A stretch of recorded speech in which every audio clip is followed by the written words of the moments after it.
have no idea where this will lead us, but I have a definite feeling it will be a place both wonderful and strange.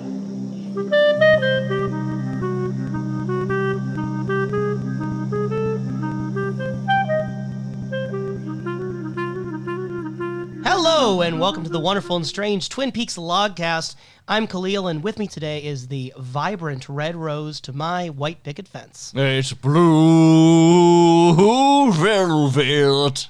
It is bluer than the night. There is something I'm feeling bright. There is something happening tonight.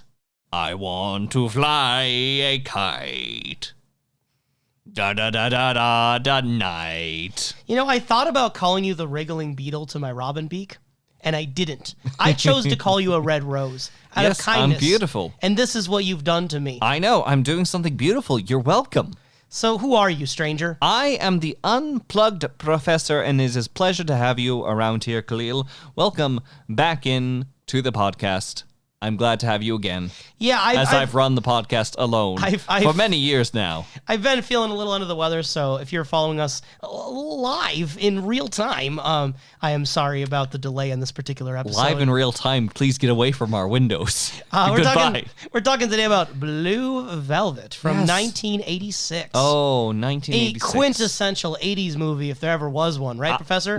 I don't know. I was born in 1994. Quintessential and 80s Good. didn't Write matter that to down me. at home so you have more incriminating information about him. I don't know how it's incriminating to be born in a certain year, but you never know. You'll be able to steal my identity just a little bit more each podcast. Get a little incremental each time. Yeah, I'll be fully replaced by the end of the season. Yeah, exactly. We'll deep fake you if nothing else. So, I mean, I really don't know at this point what constitutes the feeling of an 80s film. I think in certain genres, like 80s action film, there's certain expectations. Like Indiana Jones. Does this movie feel distinctly 80s to you? Does it feel like Indiana Jones? Not so much. I think that for the most part, there has to be like questionable actions being done by Harrison Ford in order for us to do that. Also, I have to wonder whether or not there's going to be any amounts of cringe whenever it comes to cultures we don't understand. And this is predominantly white for the most part. Good. We don't have to worry about other cultures because there's no cultural variety. Exactly. It's just the place of wood, the lumberton, the lumberwoods. All joking aside, I think it, to me, paradoxically feels very 80s because it feels very 50s. And what I mean by that is that I haven't dived very much into it, but I feel like there was a sort of strain of 50s resurgence in the 80s, you know, with Grease obviously was a big impetus for that. But even like I think of like Billy Joel had like the Uptown Girl like as a hit. I was watching recently Dead Poets Society again. Dead Poets Society, the late 80s film that feels very 50s. Yeah. So in a sense of like a 50s revival, it's a very 80s film by feeling very 50s. I'm glad that you could analyze that and can come to that conclusion, because as far as I'm concerned, any time that I wasn't alive was the before time. So it doesn't feel necessarily 50s to you. It does not feel 50s to me.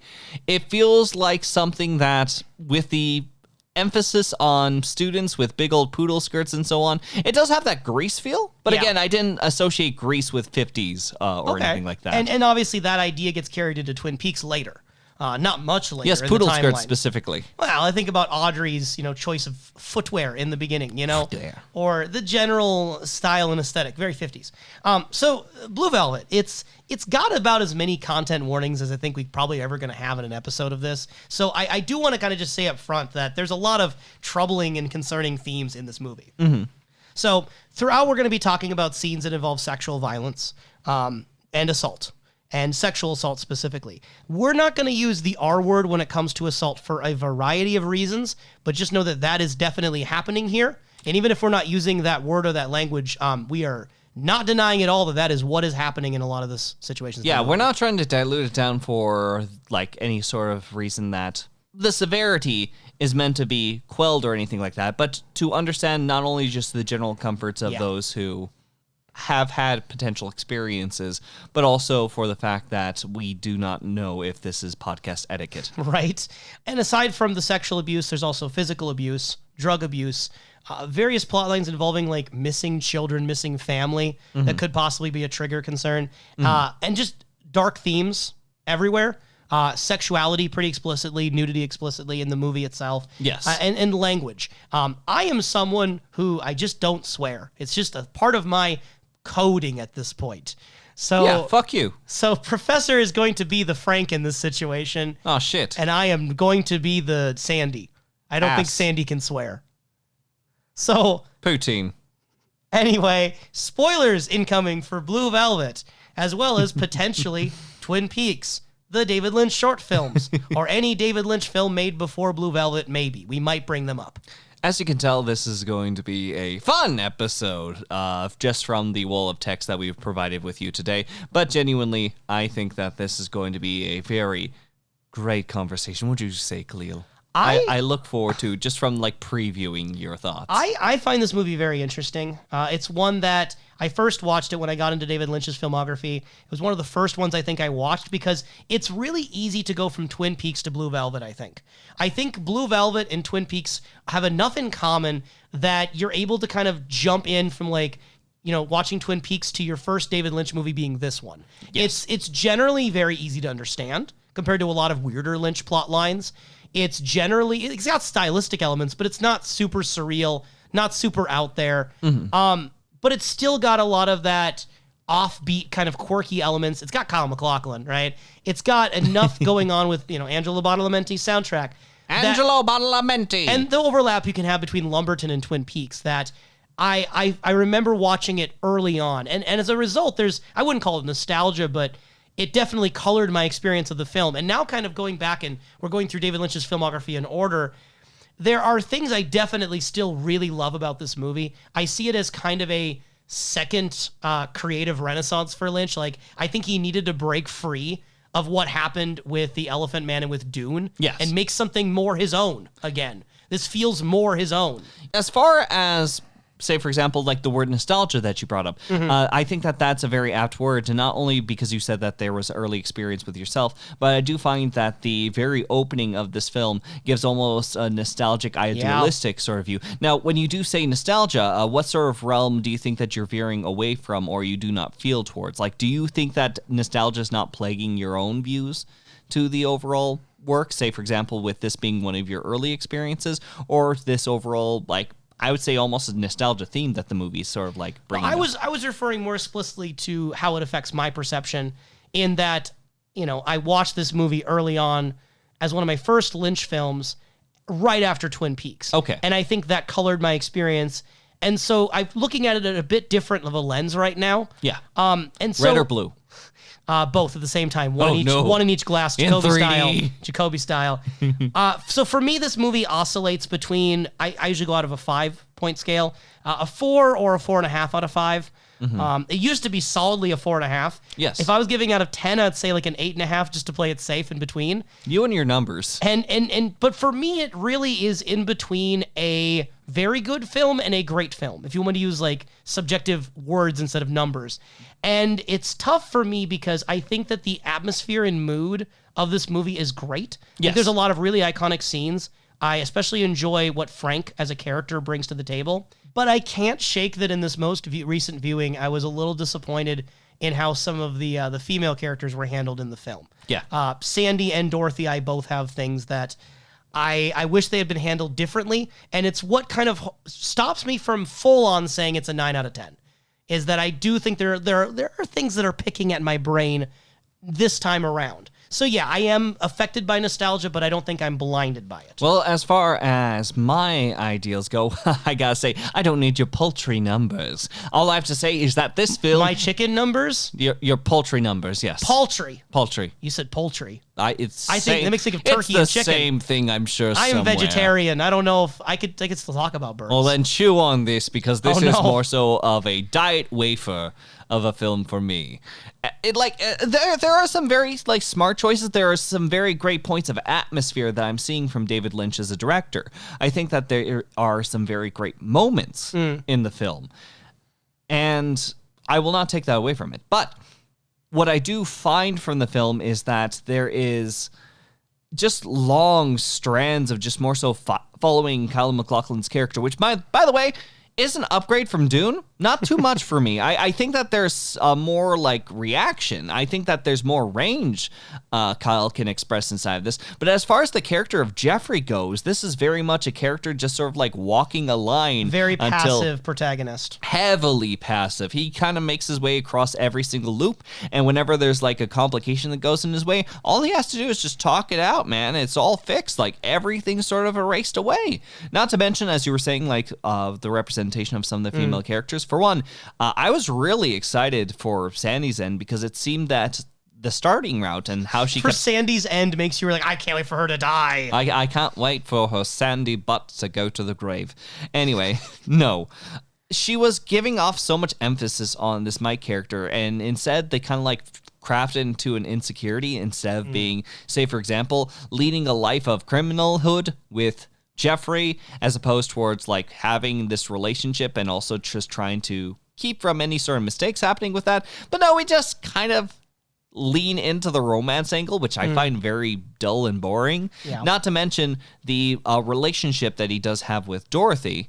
I would say that I was actually kind of happy when it was like she was making language like this was my friend and having like an open sexual relationship. But when it was like trying to lean in onto the secrecy that could again lean away from the idea of like a polyamorous relationship, for especially during this age, it's just kind of goes into those usual liar reveal tropes, especially with Sandy, that kind of pop up and it kind of gets muddled and kind of gets resolved quickly. Again, it just feels mushy. So you're not a numbers guy, so I'm gonna assume that at the very least, it's a diet wafer. You would rate this lower than I would. I would, yeah, no, I absolutely would. I think that again, there's some great work in here, but I feel like David Lynch, from his cinematography that I've seen, has done better before. There's this line in the T.S. Eliot poem, "The Love Song of Jail for Proof Rock," that they're gonna pin you to the wall like wriggling. There was an imagery in that poem. I'm gonna pin you to the wall and make you wriggle for a moment, Professor. Thank you. Blue Velvet versus Elephant Man. Elephant Man. That is the distinguishing line between you and I in this pod. No, I think that there is more style that goes into Elephant Man. I think that there are more distinguished performances that can be up to more scrutiny. I think that the one huge positive that I can give Blue Velvet, the huge positive, is the story that lurks underneath the overall blanket and the facades that we see there. And that will come up more likely when we go deeper into this strange tale and the questions that don't get answered. Or should I say, the questions that don't even get asked. Yeah, I might very well go into my Laura Palmer, and I fully accept it. Yeah. But I think I can convince you on a few things. Oh, fair enough. No, that's interesting. And I guess I would say, just to keep it short, I would say that Elephant Man, to me, does not take enough risks, does not try enough new things. I found it rather stale at certain points, even if well done. I found it kind of stale and questioned, again, some of the treatment of the real life Merrick, you know, and how that was kind of done in the film. Whereas this movie, it feels like its own thing. It feels like there's some bold choices being made. I have a lot more memorable moments and memorable scenes and memorable performances for Blue Velvet. So I look forward to hearing your contrary opinions. I enjoy the fact that every reason that you've given for Blue Velvet, I could copy and paste onto Elephant other side. Man. Fair enough. We are two sides of the same dollar. Like I did with Elephant Man, I'm going to give you some context and background information about Blue Velvet. Hit you with it over the head, Professor. Delicious. Sources for this information include IMDb, Wikipedia, the David Lynch Wiki, and ScreenRant.com. Wow. Yeah, I know, right? 2 wikis. 2 whole Wikimepedias.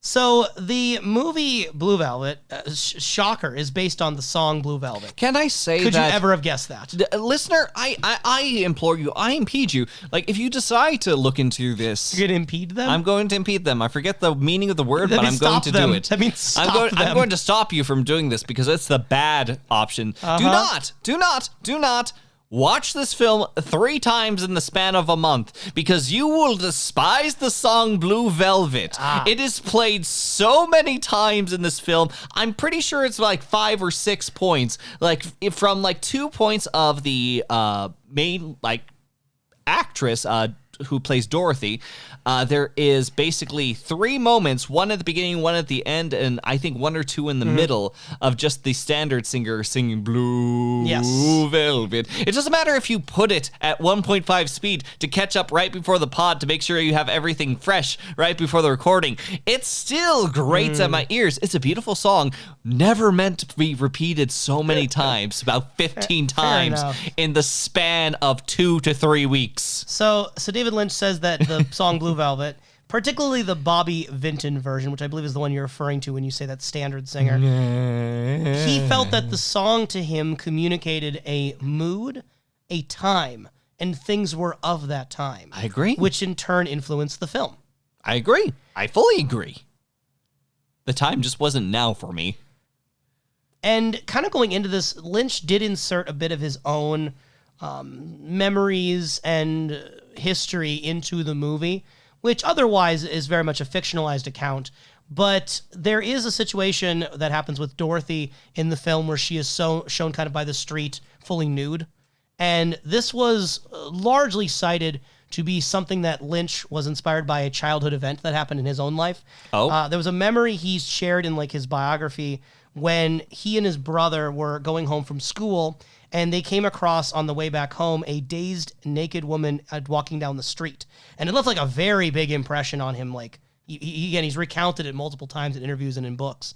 And Lynch said it made him cry and left a profound impression. So that moment with Dorothy was very much hearkening to something that Lynch had encountered passively just on the side. So it's almost like he's giving now a context for that memory that otherwise I don't know if he ever got closure on. I don't know if he ever found out why random woman was naked in street. I'm sorry, but I don't think you usually get closure, at the very least in that day and age, of I just walked across a naked woman. And you know what? I'll be honest, I don't know if I'd want the closure. Right. I think I'll take whatever trauma that follows if I don't have to suffer the story. And that's where I almost feel like, it makes me wonder how much of the story's darkness comes from that memory, right? Mm-hmm. The potential context behind that memory that left such an impression. The movie also owes a lot of debt to 1950s film noir. This is something I picked up on as I watched it, but noir is not a genre I've necessarily dived fully into myself. Okay. So some of the things that were noted by others as I was doing my research, it has the femme fatale convention in the form of Dorothy, a seemingly unstoppable villain in the form of Frank, the questionable moral outlook of the hero, in this case Jeffrey, as well as its unusual use of shadowy, sometimes dark cinematography. Obviously, a lot of this film taking place at night. It feels very noir. Would you agree? It's just kind of... Whenever I think of noir, I suppose, this is going to sound very odd, but I just think of like old like detective stories, and the first one that comes immediately to mind is like Who Framed Roger Rabbit. I would say that's definitely putting a twist on noir. It is putting a twist on noir, but noir nonetheless. Would you say this film is in the same genre as Who Framed Roger Rabbit? I am hesitant, but I'm not opposed. Do a double feature. Be a really interesting double feature. It would be a very interesting double feature indeed. I don't know what audience that would be for. Wikipedia lists Blue Velvet as a neo-noir mystery thriller that also blends in psychological horror, as far as the genre labeling that Wikipedia had to construct. That is quite the smoothie that I would agree with that description, though. That's fine. You can agree with it. I just get lost halfway through it. It's neo-noir. It is a mystery. It is a thriller, and I would say there are elements of psychological horror. And then put it in the blender, put in some ice, serve it with a straw, and give a little bit of... I'm thinking pineapple to sweeten up the deal. And it gets sort of a velvety texture, and it's a blue color by the end. Why would you say velvety texture for a smoothie? That's rough, bud. It's Blue Velvet. I can't help it, man. The David Lynch wiki refers to Blue Velvet as, quote, arguably Lynch's second breakthrough. And I kind of alluded to that earlier, that after having so little creative control with Final Cut in regards to Dune, Blue Velvet was an opportunity to take a smaller project and just run with it in a way that I think was so creatively important for Lynch at that time and place, that I just don't know what his career would have been like if this hadn't happened. I mean, we might have got, One Saliva Bubble or something else instead. But I feel like Blue Velvet, through just the way things turned out, was that creative breakthrough. So I think if nothing else, it holds a very important place in Lynch's filmography for that reason. Now, the screenplay of Blue Velvet had been passed around multiple times throughout the late 1970s into the early 1980s, and several major studios declined it due to its strong sexual and violent content. Okay. By the year 1986, conditions were ideal for Lynch's film. He had made a deal with Dino De Laurentiis that gave him complete artistic freedom that he had been wanting so badly, and final cut privileges, with, of course, the stipulation that the filmmaker take a cut in his own salary and work with a relatively small budget of only $6 million. This deal meant that Blue Velvet was the smallest film being made by De Laurentiis at the time, Okay. but Lynch would be left mostly unsupervised. Oh, no. Which, for Lynch, I can totally understand the bargain here, where it's like, sure, I'll have less money than I did with Dune. I had so much money with Dune, I didn't know what to do with it.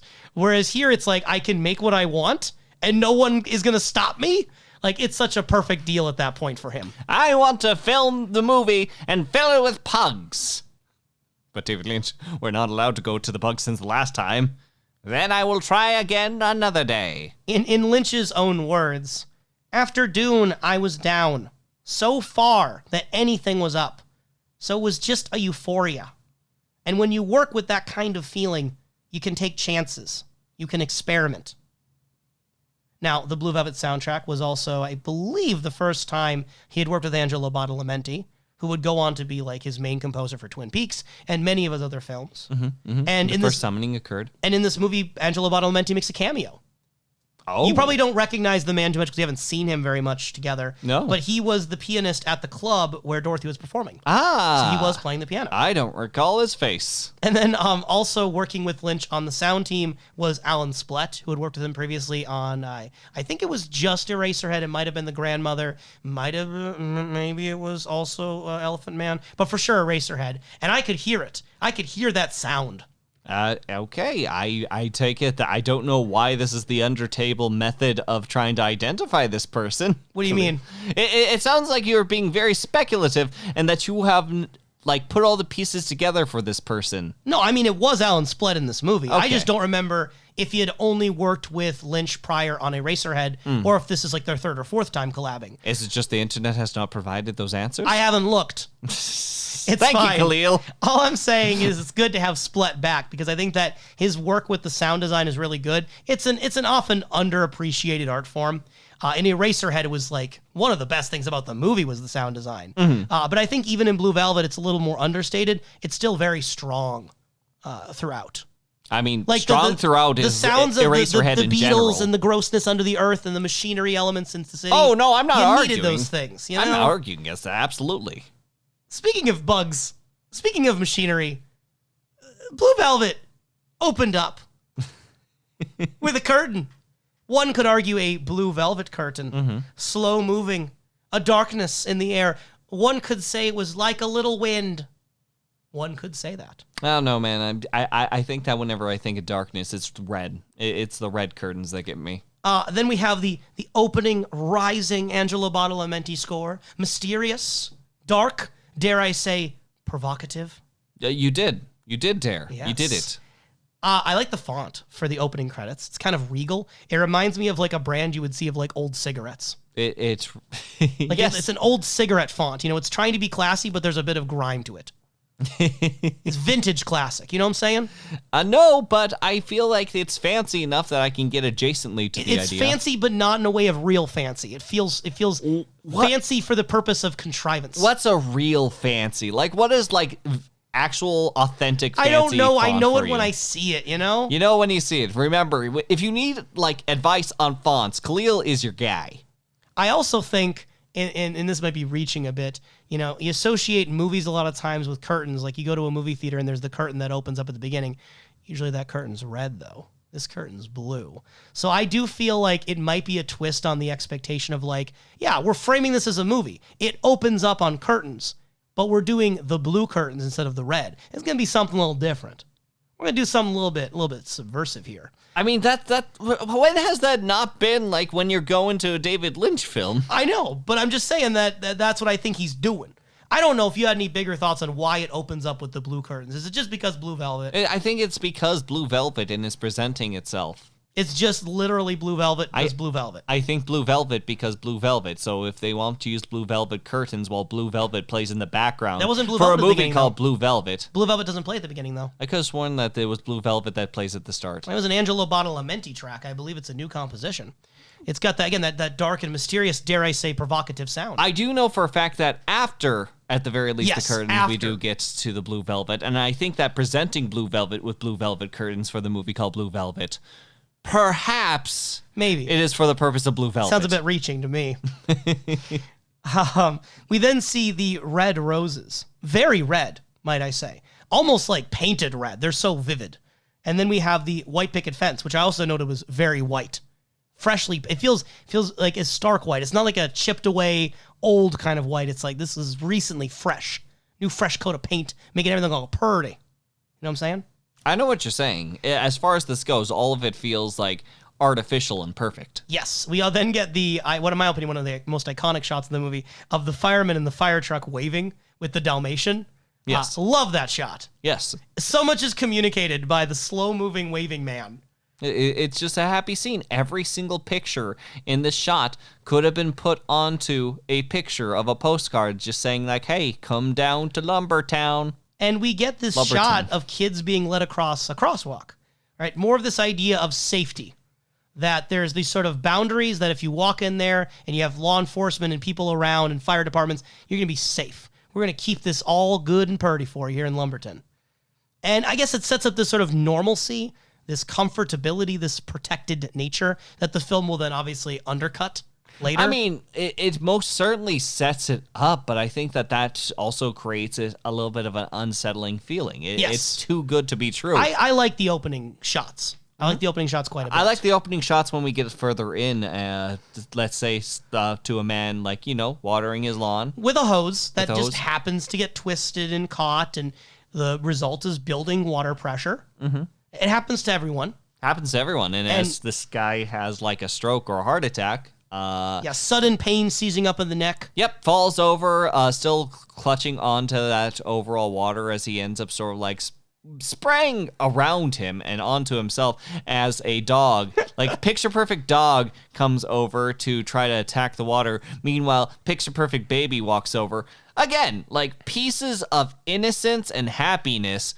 interacting with this horrifying Just event. tilted slightly off askew. And not only that, with the way the water is being held with the hose, it's almost like crotch area. So the dog is like biting above his crotch where the water is coming from. I didn't want to think about that. I mean, to me, that's where the water is. Like he's holding the hose in such a way where it is by his crotch. Very.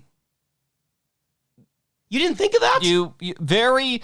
There's a word for this, and I'm gonna say it's very that, Kalil. And then it zooms in on the dog biting the water and goes into slow-mo. It lowers the pitch, I think, on the dog too, because it's like making more like lower sounds, which that's an idea that later gets repeated in the movie of the sort of growling dog animal noise lower with Frank. So I don't know if that means much, but that is a repeated idea of the slow motion, the lower tempo. It's a little taste of it. It is A little taste of Frank. A little bit of taste of Frank, but I don't want to think a little taste of Frank after your description prior. And then we get a taste of something else underneath the ground. Stop saying taste. I don't want to lick any of A these. little crunchy morsel or two. Okay. Turning into like Baron Harkonnen as I was doing that. But then we Which get one? the Lynch one. we zoom in on this patch of grass that's watered. Again, very green. Very pristine green, one could say. A seemingly mean, pristine green sort of scene. It's perfect. Yes, It's we perfect. get it. It looks like a chia pet. And you go underneath it, and there's the sprawling insects, all the beetles. Yeah, now, bugs get a bad name inside this as movie. someone who is terrified of insects, like irrationally afraid of bugs, This does not help. this does not help. I used to have to look away at this part. I still didn't look, but this time it was a choice. It was not out of fear. I just didn't want to see it. I could have looked at it.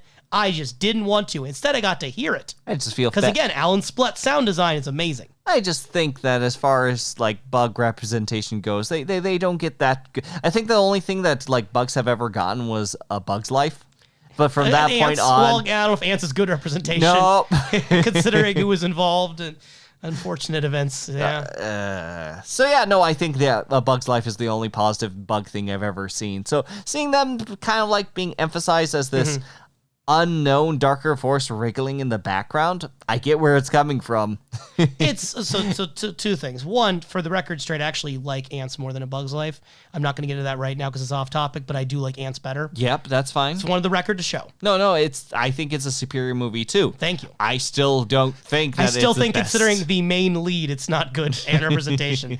The second thing I was going to say is that, nothing necessarily is putting the insects in a bad light here.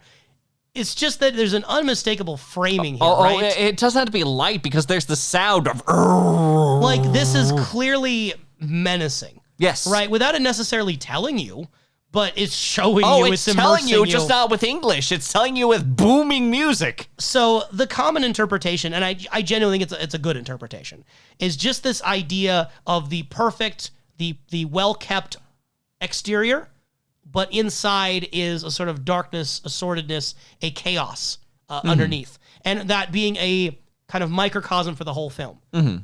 I think that's valid. Yes, I agree. I think it's, and again, I like the opening of this movie quite a lot. It sets a lot of tones.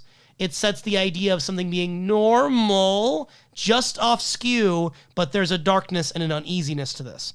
And I think that the movie carries through that tone quite successfully for me. So I enjoy this part despite the fact that viscerally the bugs creep me out. Maybe because they creep me out, it's extra effective. And you mentioned before we were in Lumberton.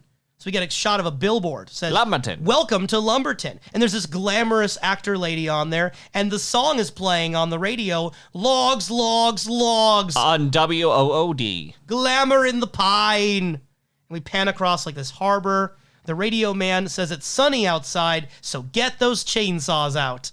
Vroom, vroom. Hey, I know a certain doctor in Twin Peaks doesn't have to worry about getting his chainsaws out because he's already got them on him already.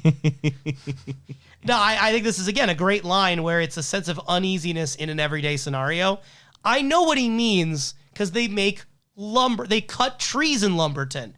But normal circumstances saying, get your chainsaws out to the radio public, it sounds like you're going to go murder people.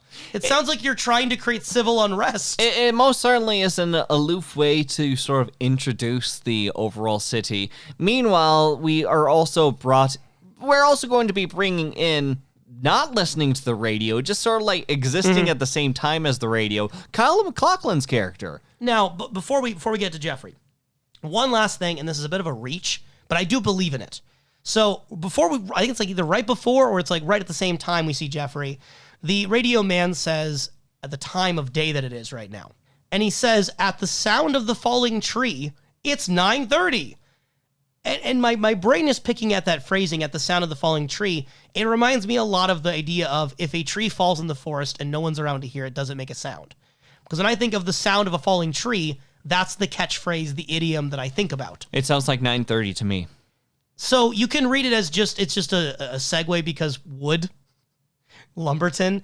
But if we do take it to be a reference to that expression, I do wonder if the idea of the tree falling and no one's around to hear it could be a further reference to the things that go unseen and unnoticed in this area. I think that you're just seeking out tree puns when there's no tree puns. No, I genuinely like how the bugs are underneath the ground of the lawn, how the people like Frank can do things to people like Dorothy, and no one knows about it. The things that are unrecognized and unseen, I think Jeffrey is the one who hears that tree. Oh, no, I think that thematically it works well. I just think that that's accidentally thematically. Fair enough. Again, it might be reaching a bit, and I can acknowledge that I sometimes do the reaching. And you could say that we're reaching out, reaching somewhere, reaching me, reaching you, sweet Caroline. This is where you do the... I thought you're worried about song copyright, I thought. I did enough to butcher the song. I think it's under parody So wait, are you telling me that when I did songs, I did them so well that you were worried? You're amazing. And the thing is that I want to, at the very least, try to channel your power with my power so we can summon Frank forward. I believe that there's something to do with music, that Frank will just arrive and cry in front of us. Together. Let Frank cry with us. I'm trying to summon him right now, okay? But the problem is probably he's dead. But luckily his actor isn't. Kalil, please tell us more about the actor. My question, though, is which Frank Booth do you wish to summon? The one that yelled and kissed and also did detestable things at all angles. I'm not sure why you want to summon that one in particular and in this particular space of time. I feel like it would make... we need to spice up the podcast with how many episodes we're in so far. So I feel like bringing in questionable people and also risking our lives will work. It's similar to like that Cheers thing, you know, in which like that one guy jumped the shark. No. Literally jumped the shark. Fonzie jumped the shark. It's a big moment in TV history. So I think we can make podcast history by summoning someone horrifying and will probably murder us on set. The reason I asked which one we're summoning is because multiple actors could have been Frank Booth. In my research for all things Blue Velvet, I came across at least 3 people who are listed as the original choice. Now, that means 3 people were the first pick. So I want to make this clear. The last one will be the pick, or is this like 3 entirely separate people who are not the pick? No, these 3 are not the pick. Oh, God. Frank Booth was originally going to be 3 people other than Dennis Hopper, at least. So, first of the first is Harry Dean Stanton. And Harry Dean Stanton, you may remember as Carl Rod from Fire Walk With Me. We need water, Carl. So Hot water. Rather small but memorable role from Fire Walk With Me he would have shortly after. Yeah. Harry Dean Stanton had been offered the role of Frank, but had turned it down because, as according to what I found, he did not want to work on a violent film. Oh, which I agree, Blue Velvet is a violent film. You got me there. That is fair. I'm just wondering if that like mentality changed like. Did you see the rest of Fire Walk With Me? Did you know what was happening in Fire Walk With Me? Like, maybe it was just like the assumption that the first like short film section was... Well, no, actually, no. Teresa Banks got bludgeoned to death. Maybe he didn't want to be the violencer. No, that's fair. Or the violencee. You know, that's valid. I think that's an angle that we can because Frank go for. Booth is the violencer for sure. Yes. So maybe we should have the less violent Frank on the podcast. So the next option was going to be Val Kilmer, who ended up turning it down because the script that he had been given first he described as pornography. Now, Val Kilmer, what sort of roles has he been in otherwise? Who is this Val Kilmer? Like, just so we get a portfolio or profile of this person. Val Kilmer is one of those actors that I haven't dove fully into their filmography. I've heard the name I recognize before. the name. I recognize the face. Yeah. But I don't even necessarily know if Val Kilmer is known for a movie, more so that movies are known for Val Kilmer. Like, you know what I mean? He's just in a slew of okay movies. I'm not saying with experience. Looking at IMDb, his main notable role is playing Jim Morrison in the biopic The Doors. We had him playing Simon Templar in The Saint, and then Gay Perry in Kiss Kiss Bang Bang. All of these, I don't know. I mean, I'm aware of the Doors biopic a little bit. I've heard about that. I didn't know if maybe he was acclaimed in that role. I'm not sure. Yeah. I just think he's a well-known actor, not necessarily known for a specific movie. It's like Nicolas Cage. I mean, I can still name some Nicolas Cage movies I've seen. Val Kilmer, I know the name. I've heard the reference. This person is great at marketing himself. Well, one movie that he was not in was Blue Velvet. I can guarantee you that way. He does say, though, that while the first script was pornography, the actual final cut that made it into the film, he said he actually would have done that movie. So he could have been Frank. It's just they gave him a script that didn't quite vibe with him at the time. Okay. Makes you wonder how much worse the original scripts were. You know what I mean? Because this script got workshopped for so long. Oh. That's how fear-mongering Frank was, that no one could really even put themselves into the role. And the first pick also would agree with you, I think, because they turned down the role of Frank Booth because they said that, quote, there was nothing in that part except destruction, which is a statement, again, I would agree with. I think that Frank Booth is 100% destruction.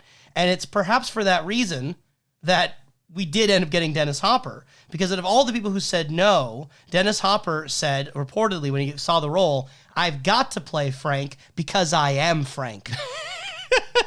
No.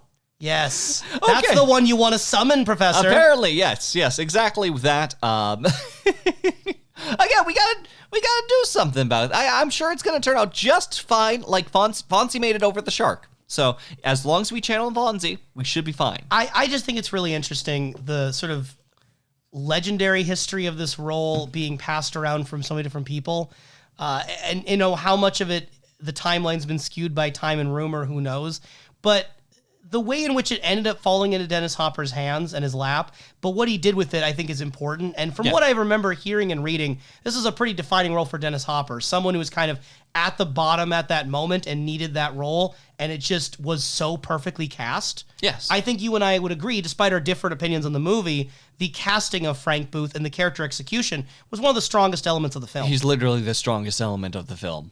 Like, I'm not even going to just like, there's no way for me to downplay that. He is actively, he's energetic. Yes. He heavily leans into every moment. And there isn't a point where you don't just sort of like look at Blue Velvet and not think of one of Frank's many faces. And the last thing I need to mention about casting is there were two other people that popped up in my research who almost got the role, who later ended up in David Lynch work. I won't say what because we haven't got to it yet. Okay. Willem Dafoe.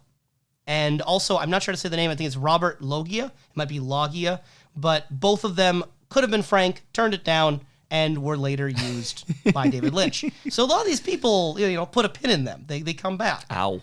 Don't do that. Don't put a pin in people. This is not something the professor recommends. And the sort of the reaction to Dennis Hopper's portrayal of Frank Booth, I think, is interesting.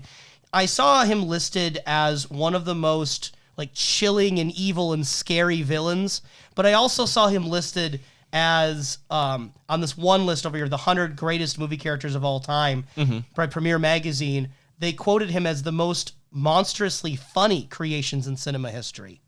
So this sort of weird blend of people find him horrifying and scary, but also comical. Okay. Where do you kind of land when it comes to Frank Booth? Did you find yourself laughing with him, laughing at him, or running from him? Moment to moment, really. Like, this is someone who is absolutely horrifying and detestable and strange in all sorts of mannerisms. Meanwhile, when you go off later in the film, still being that terrifying soul, having him just sort of like kiss and just like pull Jeffrey in and just say loving words is just something that you can't help but almost like chuckle at moments. Even like it's a heavy threat. He's still someone that you do not want to be in this moment with.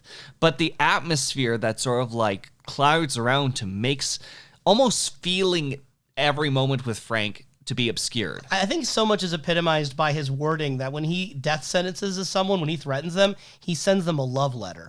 And I think that does so much to explain it's menacing, but it's also like oddly romantic. And the blend of those elements is kind of humorous in effect, but also he will kill you. Yes. So I think that calling his threats love letters is very on the nose and very apt for his character. This is a smoothie of a man. A blue velvety smoothie. That will ruin the blender, but he probably would do that too. So yes. And you mentioned earlier we kind of can summon him with music. For how much of an element music is in this film, again, interesting that the villain of it is so enraptured by songs. Not only is he enraptured by Dorothy's performance at the bar playing Blue Velvet, singing Blue Velvet, he's also very into his friend Ben when he performs as well. So he's just, there's a sense in which he's this barbaric, crude person, but he has a zest for life and a zest for art, and you could see on his face when he's moved by something. But he better be feeling it, because if he's not feeling it, heads will roll. It's almost as if it's like the song that quells the beast, like the thing that lets it sleep. But whenever there is not music in the air in which the birds can sing, that is when like the most detestable things sort of like come out of him. It's kind of like Gordon Ramsay.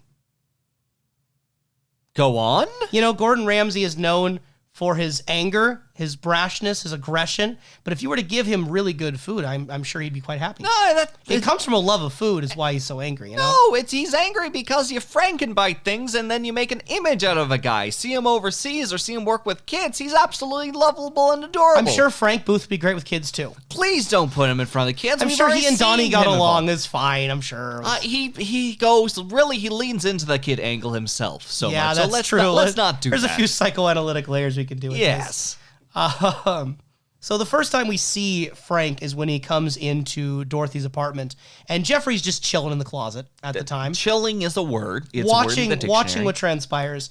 And as soon as we get Frank, he immediately corrects Dorothy that his name is Daddy. Yeah. We're going to go with the daddy angle. He asks for bourbon, his drink of choice for that moment. And we get the signature line as Dorothy's turning off the lights and lighting the candle. Now it's dark. Which we get Frank saying a couple times later in the movie. For whatever reason, I find this line delivery to be very good. Okay. I know that it's something that when I first watched the movie, I really enjoyed. It's a very simple but visceral line. I think his delivery is understated. And considering all the stuff that the viewer had seen in the movie by that point, the fact that Frank is like, now it's dark. And Frank brings that darkness that the film had not quite gone into yet. Yes. The film had been a little disturbing, a little weird, a little hints of things to come. Bugs. But Frank is the one who brings the darkness. I've seen there's a YouTube channel called Now It's Dark that I think got their name from this as well. So it is a pretty signature line for the character and for the movie. As simple as it is, I think it works. What might not work, depending on your ethical qualms and what you think films should do, is that this scene with Frank and Isabella Rossellini playing Dorothy supposedly was the first time those actors had been together. And Dennis Hopper was not made aware of the fact that Isabella Rossellini was naked under the robe. So when she is opening her legs and Frank is going toward that place, apparently he did not know that she was naked until he was there. Which, from a standpoint about the film, I kind of wish that he had been told and given full disclosure. I assume that, obviously the actor was fine for being naked herself, but I do wish that he had been told what he was getting into with the scene and given proper context. But I almost wonder if that was, again, implied to startle him or get a reaction, or if there was just a miscommunication, they forgot to tell him. I imagine it might be the latter, because I can only assume that there's more than one cut throughout the entire film. As much as I would like to think like everything was one and done and everyone could get to lunch in time. You're only going to have the initial shock value one time, so if that first cut wasn't the one they used. Shock is such a risky thing to do whenever you're trying to work with people, especially if you want to continue working with these people. But unfortunately, I have heard cases of that done in films more often. You know what I mean? Where people do withhold information to startle their cast members. Yeah, but then again, I'd say that like the moment of those and how they can be shocking themselves, I think is kind of like the testament on like the rarity makes it a better story. And that's how you can hear more about them. I'm going to still lean on the side just because it seems that he's going very naturally. Or maybe he's just a great actor and he was able to lean into the dark aspect of this character because perhaps so. He was this character, as he says. And as this is all happening, whenever Dorothy looks at him, he quickly yells like, you don't look at me. You don't talk to me. If you do talk to me, it's Daddy, not Frank. Very much in control of the situation. At which point, Frank, from seemingly nowhere, gets this mask and puts it over his face and starts inhaling. Yeah, we don't know where it's hooked up to. He's just got a mask. It might be in his ass. I don't know. And for me, I don't necessarily feel that concerned about where it comes from. I don't necessarily care about the logic or consistency element here.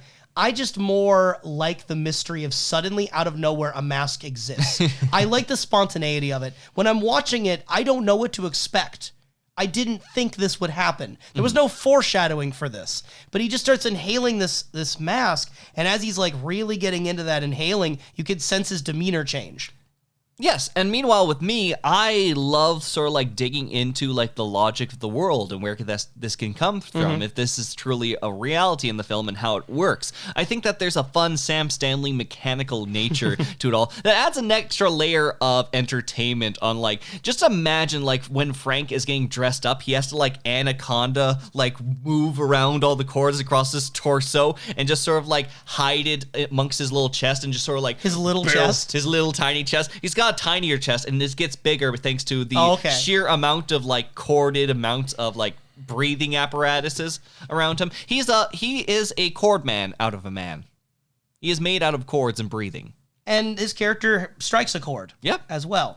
And in accord with your conversational elements, I do want to also say that the substance he's inhaling is never revealed in the film. Although, if we look into the information behind the scenes, Dennis Hopper has suggested that it's amyl nitrate. And originally in the David Lynch script, supposedly it was going to be helium.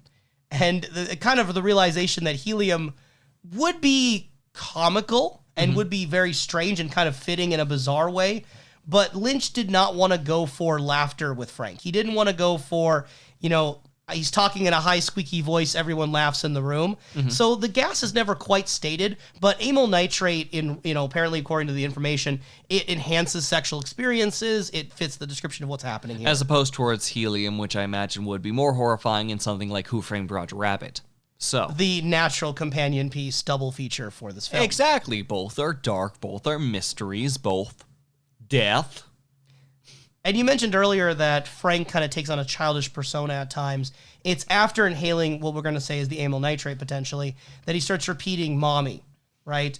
And starts referring to himself as baby. And what does baby want, Professor? That's a complicated answer. No, it's pretty simple. Because what baby wants is a word that is said 56 times in the movie. It's the bad word. You don't like saying bad words. You Yes. do not like saying shit. The other one. Oh. I mean, babies do that.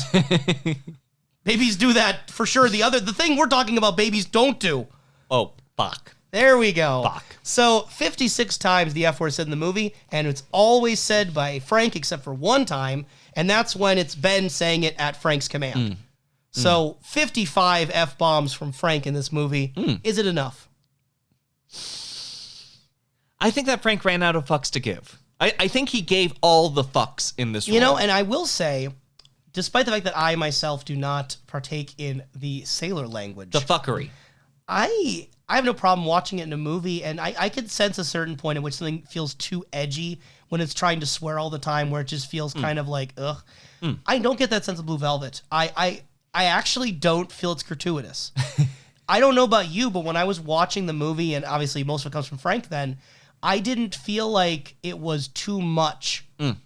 What did you feel about the use of the F word and other expletives? I think with the culmination of the performance, as well as all the sort of left field angles the character is giving, especially with the breathing apparatus, it is by far like buried underneath. Like, it's not the Frank. only thing to his character. It's not like they're using the F word as like a sort of shock value about his character. The F word's the most normal thing about his character half the time. I think the biggest flaw about swearing, and what I see a lot inside of media with swearing, is that it is trying to get across a dialect as well as a sort of like a hit to the audience, just being like, oh wow, now we're serious. But it flops so easily because they kind of like just either A, pop it out of nowhere, or B, the person is not able to emphasize it correctly. And Frank every time emphasizes the word. It feels natural for him. Like that's how he talks. Very good, very good. I'm in accord with you. I agree with you. We're in accord called Frank. What apparently the ratings board thought was excessive, though, was concerns about how the film, if shot certain ways, could be portraying too much violence toward women. And out of this concern, the MPAA basically gave the suggestion that Lynch would take on that when Frank ends up hitting Dorothy for looking at him, instead of showing the punch, it'd be edited so that his hand connects with her face off screen. It cuts before that hit happens. And after the fact, Lynch basically said that, like, yeah, I had to make that change for the ratings board, but I think it made the scene more disturbing. Yeah, it's where you can just be sitting with the sound. I am the biggest advocate that if you ever leave things with imagination, the imagination can become the big catalyst and just push it. We could take it someplace dark, too.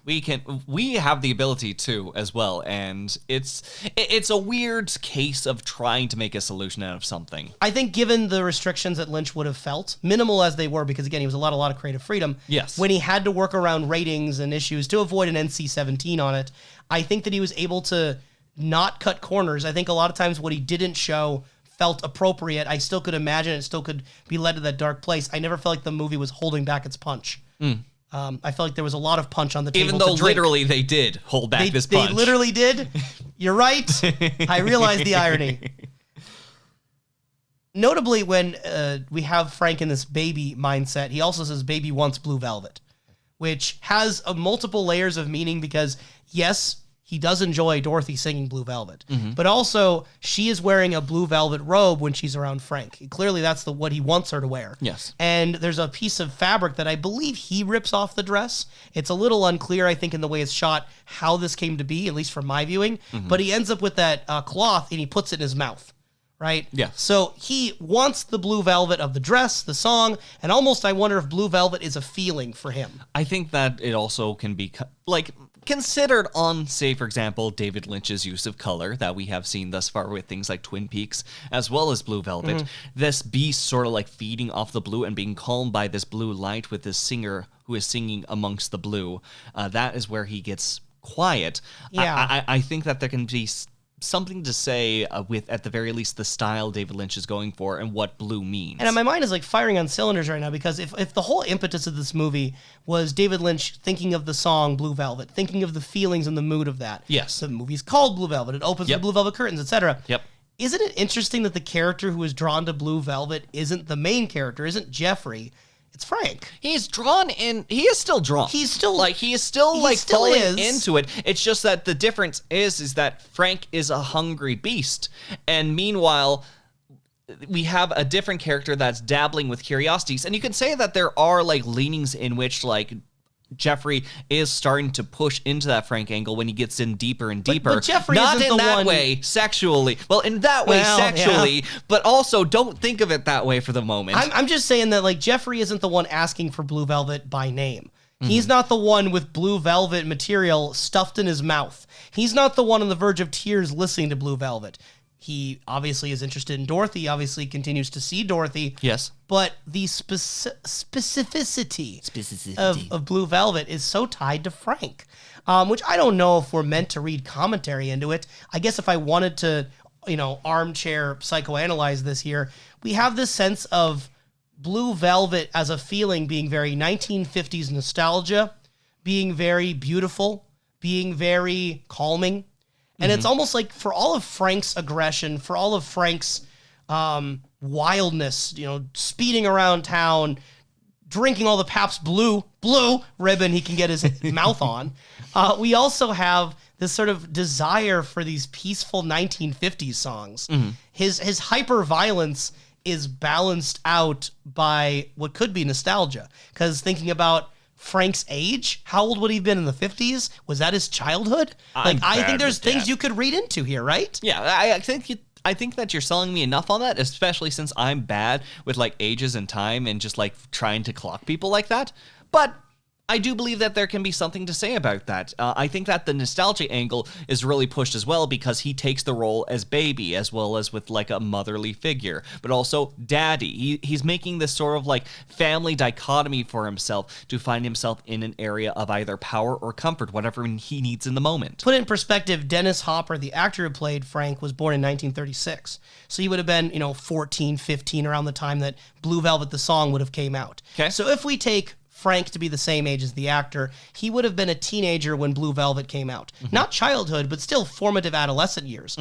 Not too different from how old Jeffrey is. Yes. Not too different from how old Sandy is. So I think there's something kind of behind the scenes you can peek at, even if it's not explicitly in the film. Yes, absolutely. Let's just face it, The Grandmother is a prequel to Blue Velvet, so... I also really like how Frank, when he's having the scene, he like does these weird hand things. It's like he's trying to like cast out the demons in his hand. It reminds me a lot of someone who's like got water on their hand and they're like flicking the water off. They're getting rid of the stuff on their hands. So I thought that was... to distract themselves with that at the moment. I just thought his hand gestures are very intense. And yes. I got nothing else to say about him. They're just intense. No, it didn't intense. That's Frank. Frank trademark. Intense. Intensity to the max. Speaking of intense... So when Frank is with his groupies, his little friend group, his gang, Groupies? Yes. Is that where we're going? When he's with his pals, his broskies, he's very rambunctious, very wild. I get the sense that his team looks up to him as they do their crimes around the city. But there's this particular area that Jeffrey tails them to after they leave the bar, where it's like this very industrial area. You get like a spotlight flashed on some machinery that's working there. Yeah. And you can really hear that Alan Splett sound design. You just hear the man, Alan Splett, saying, "Hi, I'm Alan." But that good mechanical churning that Splett is so proficient at. It is. It thoroughly is. The mechanical sounds is so far a pro onto the David Lynch catalog. Splett, yeah, etc. We noticed that obviously the Elephant Man as well. And notably in Elephant Man, there was a sort of connection between the industrial machinery elements with one of the more unsavory characters in that film too. So I think we get this consistent trend that Frank being identified with machinery and that sort of artificiality and almost like cold aggression that a machine can have. Yeah. working here. And thankfully, Jeffrey's able to watch this from the safety of his car, because the next time that he's around Frank in a car, he is in said car going for one of Frank's joyrides. After all, it's always important to give your neighbor a show around town. I mean, like, that's the big thing. It's like, Jeffrey asked for it, you know? As soon as like, they walked out of the apartment, it's just like, Frank is like, yeah, come on. Yeah, we're going to go for a joyride. You're coming for a joyride. He's like, I don't want to go for a joyride. He's like, joyride? Yeah, no, that's a great idea. Yeah, let's go. Come on, joyride time. Like, there is no reasoning with Frank. Even if he has to try to push like the vague idea that he's convincing that it was your idea all along, it's Frank time. And Frank says so. And they really weren't sure where they were even going at first until Frank suggests, they've got to go see Ben. And it's shortly after that out of nowhere in the car, we hear the pleasant tones of Jack Nance's voice. We may all be killed. And it was just such a beautiful, friendly voice to hear. Talking about our imminent death. Friendly is definitely a word. Jack Nance is most certainly the one guy that you do not know what his deal is in this film. It's again that line between dangerous and comical. Yes. He epitomized very, very well, I think, by Jack Nance's performance. And they're driving, by the way, at about 105 miles an hour, going off the speedometer. And while they're driving, they're kind of Q&Aing Jeffrey, and Jeffrey's not really sure to reply. Like, Frank's like, hey, do you like to take walks? Jeffrey's like, what? They all just start laughing at him. So, like, clearly, like, disorienting Jeffrey, but trying to extract some information at the same time. And when Frank catches Dorothy looking at Jeffrey, Frank is like, okay, tell me who this is. What does he have to do with anything? And he's like, Jeffrey, again, yells, don't look at him. And he says, I shoot when I see the whites of the eyes. Which, again, good line. Yeah, no, it's a very good line, but it also heavily pushes the idea that these people most certainly have all the cards at this time. Jeffrey, very literally and very metaphorically and very verily, is along for the ride. Very true. Frank, at one point, turns to Jeffrey in the car, and while he's preoccupied with Dorothy's breasts, he says, "You're like me." So one of those classic villain says to hero, "We're not so different, you and I," kind of moments. It's one of those earlier instances. But I think because it's earlier and because I think it's kind of earned, it doesn't draw itself too much on that line. But I do think it leads the audience to question, okay, what parts of Jeffrey are similar to what parts of Frank? It's one of those little bits of strength. I'll give it. I know that sounds like an insult, but the strength of like how little like we do sort of like feel out Jeffrey. We're just kind of like following him passively. Yeah. That it can be interpreted by some audiences more often or not, or more questioning than not, and just be in the pool of whether or not Jeffrey is in that realm. Like whether Jeffrey can be compelled to that realm. And Frank almost showing Jeffrey how far he'll go. We get the scene later on with, again, the joyride aspect, where Frank takes Jeffrey out of the car, threatens him with the love letter straight from his heart. It's a bullet from an effing gun, effer. Now, mind you, this was exactly after Jeffrey decked him in the face, so it's where he may have just... It's like, hey, you're willing to hit me, I'll one-up this. Yes, so... You don't know how far I can take this. Drags him out, gets the lipstick on, and just, like, kisses him passionately. And while this is happening, the car stereo or player is playing In Dreams, and there's this woman dancing on top of the car. Very beautiful shot. Yes. Very memorable shot. Yes. And Frank is repeating the words to the song gradually, menacingly, a little offbeat. But in dreams, I walk with you. In dreams, I talk with you. In dreams, you're mine. All forever in dreams. Which the words in the song are normally peaceful, happy, romantic.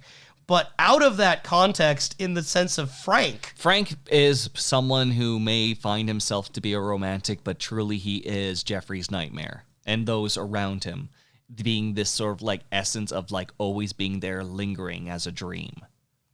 And it is horrifying, to say the least. And this brings us to a section I called in my notes, Confranktation. The end of Frank Booth. Now, here's the fun thing. We were looking through various angles of like these characters that are in the background and Jeffrey is just getting information. And there's one person that just like seemed to come out of the blue and just like had a little fancy suitcase and everything. Like, it seems like he was involved somehow. Well, let me tell you, when we see the confrontation and we're introduced to the final moments, Kalil, why don't you just go ahead and just do your best description of this strange man that appears, if you will, by the end.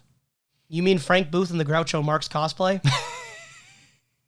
You know what? That's actually really good because I was thinking he was a rejected Beatle. So if we just fuse those two beings together, we have like the perfect form of Frank. Right? In this weird like disguise, and it's presented in the best way when the confrontation sort of starts, and like both Jeffrey as well as him just look at each other eye to eye. I really do enjoy the tension of this confrontation. The way that first Jeffrey appears in the apartment, he sees the two men in the apartment who are kind of like, well, the man in the yellow is just standing there. Yep, with a hole in the head. And the other man is in the chair, bound and gagged. It's a very like gruesome, visceral scene change to be jolted in. And Jeffrey's caught off guard by it too. And then we also have the element of the radio that is in the room. We're having the audio from that. And basically, Frank is able to start manipulating that radio to get into Jeffrey's head a bit. We hear the love letter straight from your heart playing through the radio at one point. And we have Jeffrey and Frank communicating over it. And Jeffrey uses that to advantage. He kind of plants the radio in one room, hides in the closet, thinks of what he's going to do.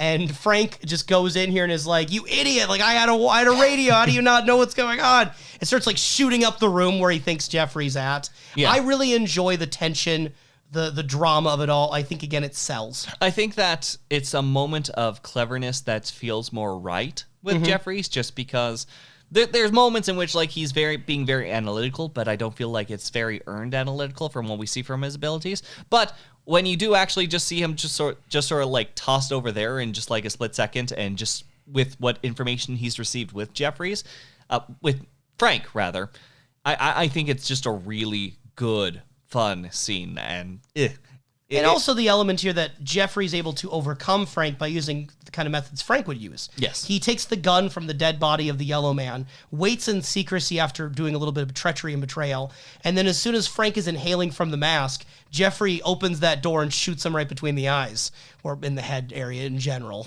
And we do get a lingering shot of that gore at the convenient timing when Sandy and Detective Williams burst into the room. Yep.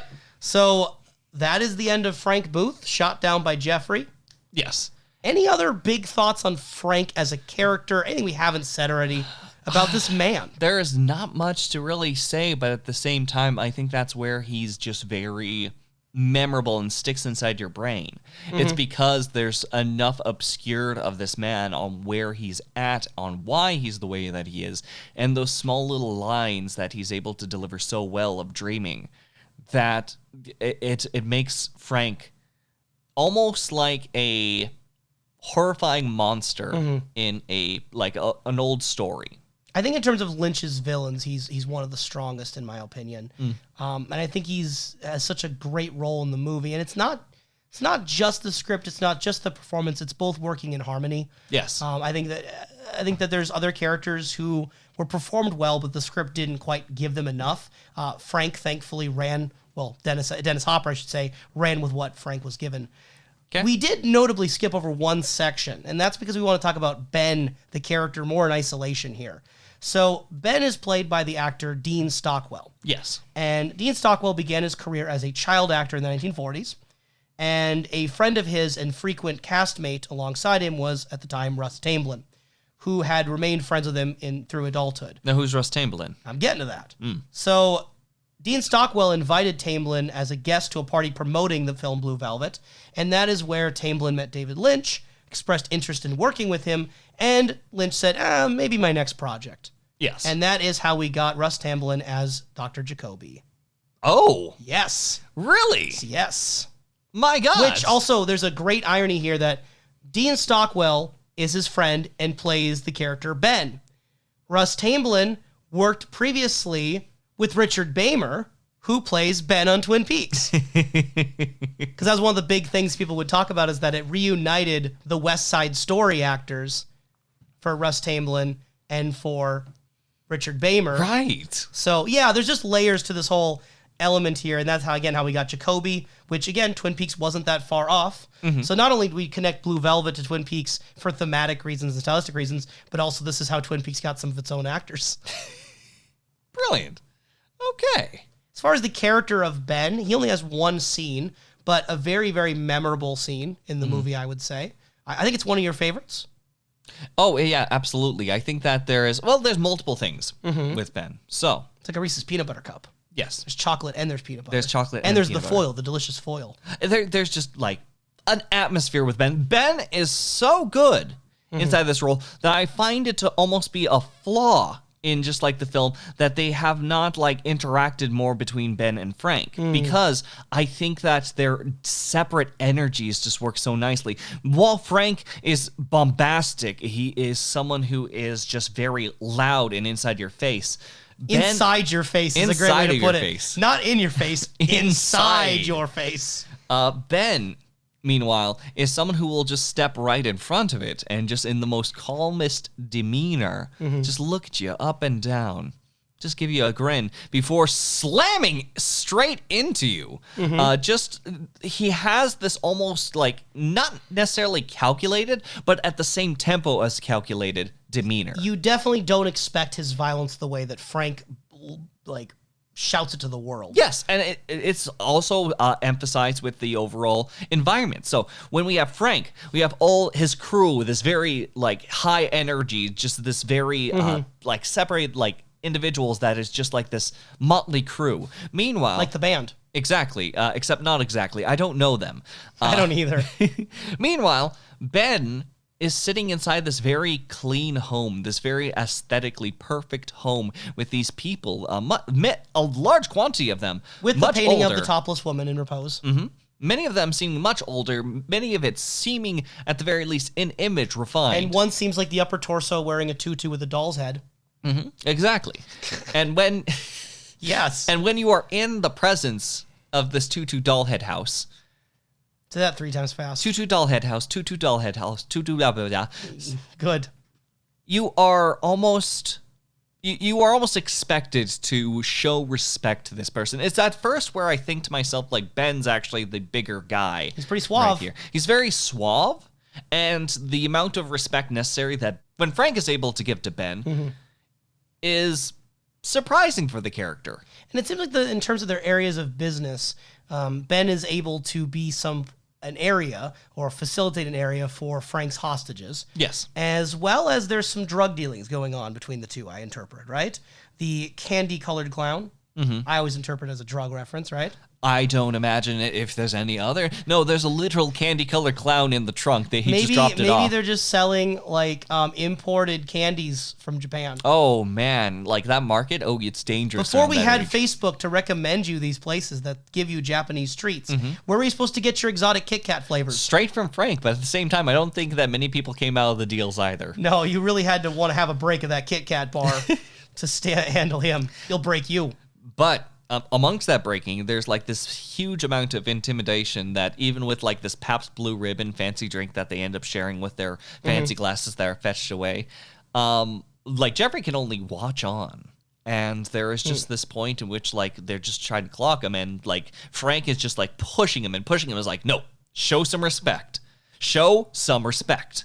No, that's when Ben pops up and asks if they had hurt Jeffrey's little face. And then proceeds to gut punch him.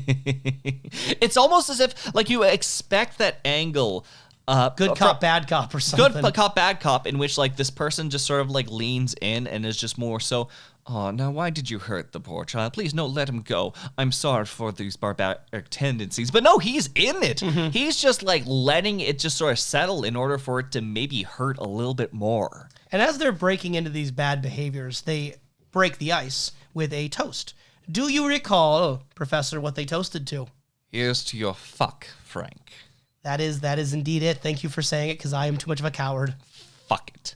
I am a man of fuckery to the finest degree. By the way, we brought up the yellow-suited man earlier.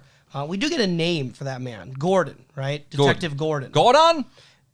concerning name, considering Gordon and Twin Peaks and all that sort of stuff. There's only so many names in America, Kalil. I feel like Lynch has a bowl that he just, whenever he needs a name, he's folded up scraps of paper. And it's like, okay, what do I got now? Okay, I got Bob. Okay, I can use a Bob right now. Oh, I got a Hank. I can use a Hank right now. Okay, let's look at the girl bowl real quick. What's the girl bowl have? The girl bowl. Oh, okay, we have a Lola. Okay, we can use a Lola. I just feel like he has like these 1 to 2 syllable names just ready on packed. And we get certain ones repeating over and over, right? Anyway, Gordon. We have a conversation about that happen where Frank mentions that Gordon went right up to him in broad daylight, of course, because he's the man, right? Yes. He took all those drugs away, and it was effing beautiful. A candy-colored clown they call the Sandman for me. Mm-hmm. And around this time, Frank lets Dorothy see the kid. A true act of grace and mercy from Frank. Sure, we'll go with those words in that order. And Dorothy leaves the room, which allows the Ben singing moment to occur. So the song is In Dreams, as performed originally by Roy Orbison. And Roy Orbison initially rejected David Lynch's request to use the song in the film. And Lynch had found a way, I don't know what it is, it didn't say online, but he found a way to legally use the song anyway. I'm assuming working with the rights holders within like the studio, perhaps, or the record label. But anyway, later Orbison found out by seeing the movie in a theater that the music had been used. Okay. And must not have been that upset by it because later on, Orbison would film a video for the song that was produced by Lynch using footage from the movie. Oh. So must not have been that offended. Either not that offended or just came around to it. Came around over time, right? Yeah. And so it isn't necessarily, Dean Stockwell here singing it so much as lip syncing In Dreams. And this was kind of an interesting moment. He's holding this like work light instead of a microphone. Yes. And apparently the only reason he used the work light is because director David Lynch saw him holding one during a lighting session. And originally it was going to be a microphone, but he just thought, I like the way you look with that light. And just use that instead. More that sort of improv in the moment Lynch intuition. Yes. And while Ben is lip syncing to the song, Frank is watching right, like maybe 2 feet away, just super close up there, just feeling every emotion on his face to this song. Mm-hmm. He's like squinting, mouthing the words, and like something comes over Frank midway through where Ben notices it. Ben stops lip syncing even though the song is still going. And then Frank like stops the song abruptly, says they're leaving, giving Jeffrey that joyride. And before they leave, Ben shuts off the light and Frank says again, now it's dark. Which leads into that whole lipstick love letter to the heart attack scene that happens shortly after. Yes.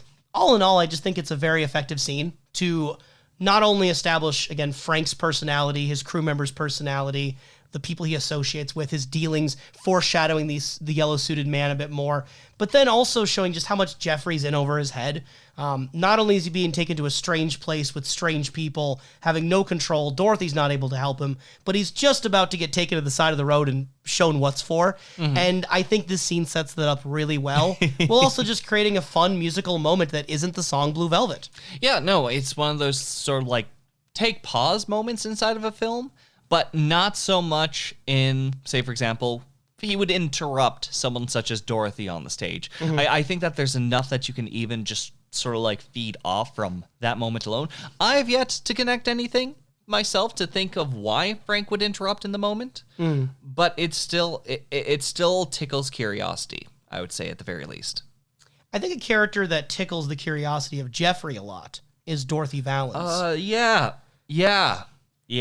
So the actor is Isabella Rossellini, and the role had originally been written by Lynch for Debbie Harry. But Debbie Harry, fresh off of playing a similar character in Videodrome, had decided to decline the offer because, in her own words, she was sick of playing the weirdo. She described this character as the weirdo.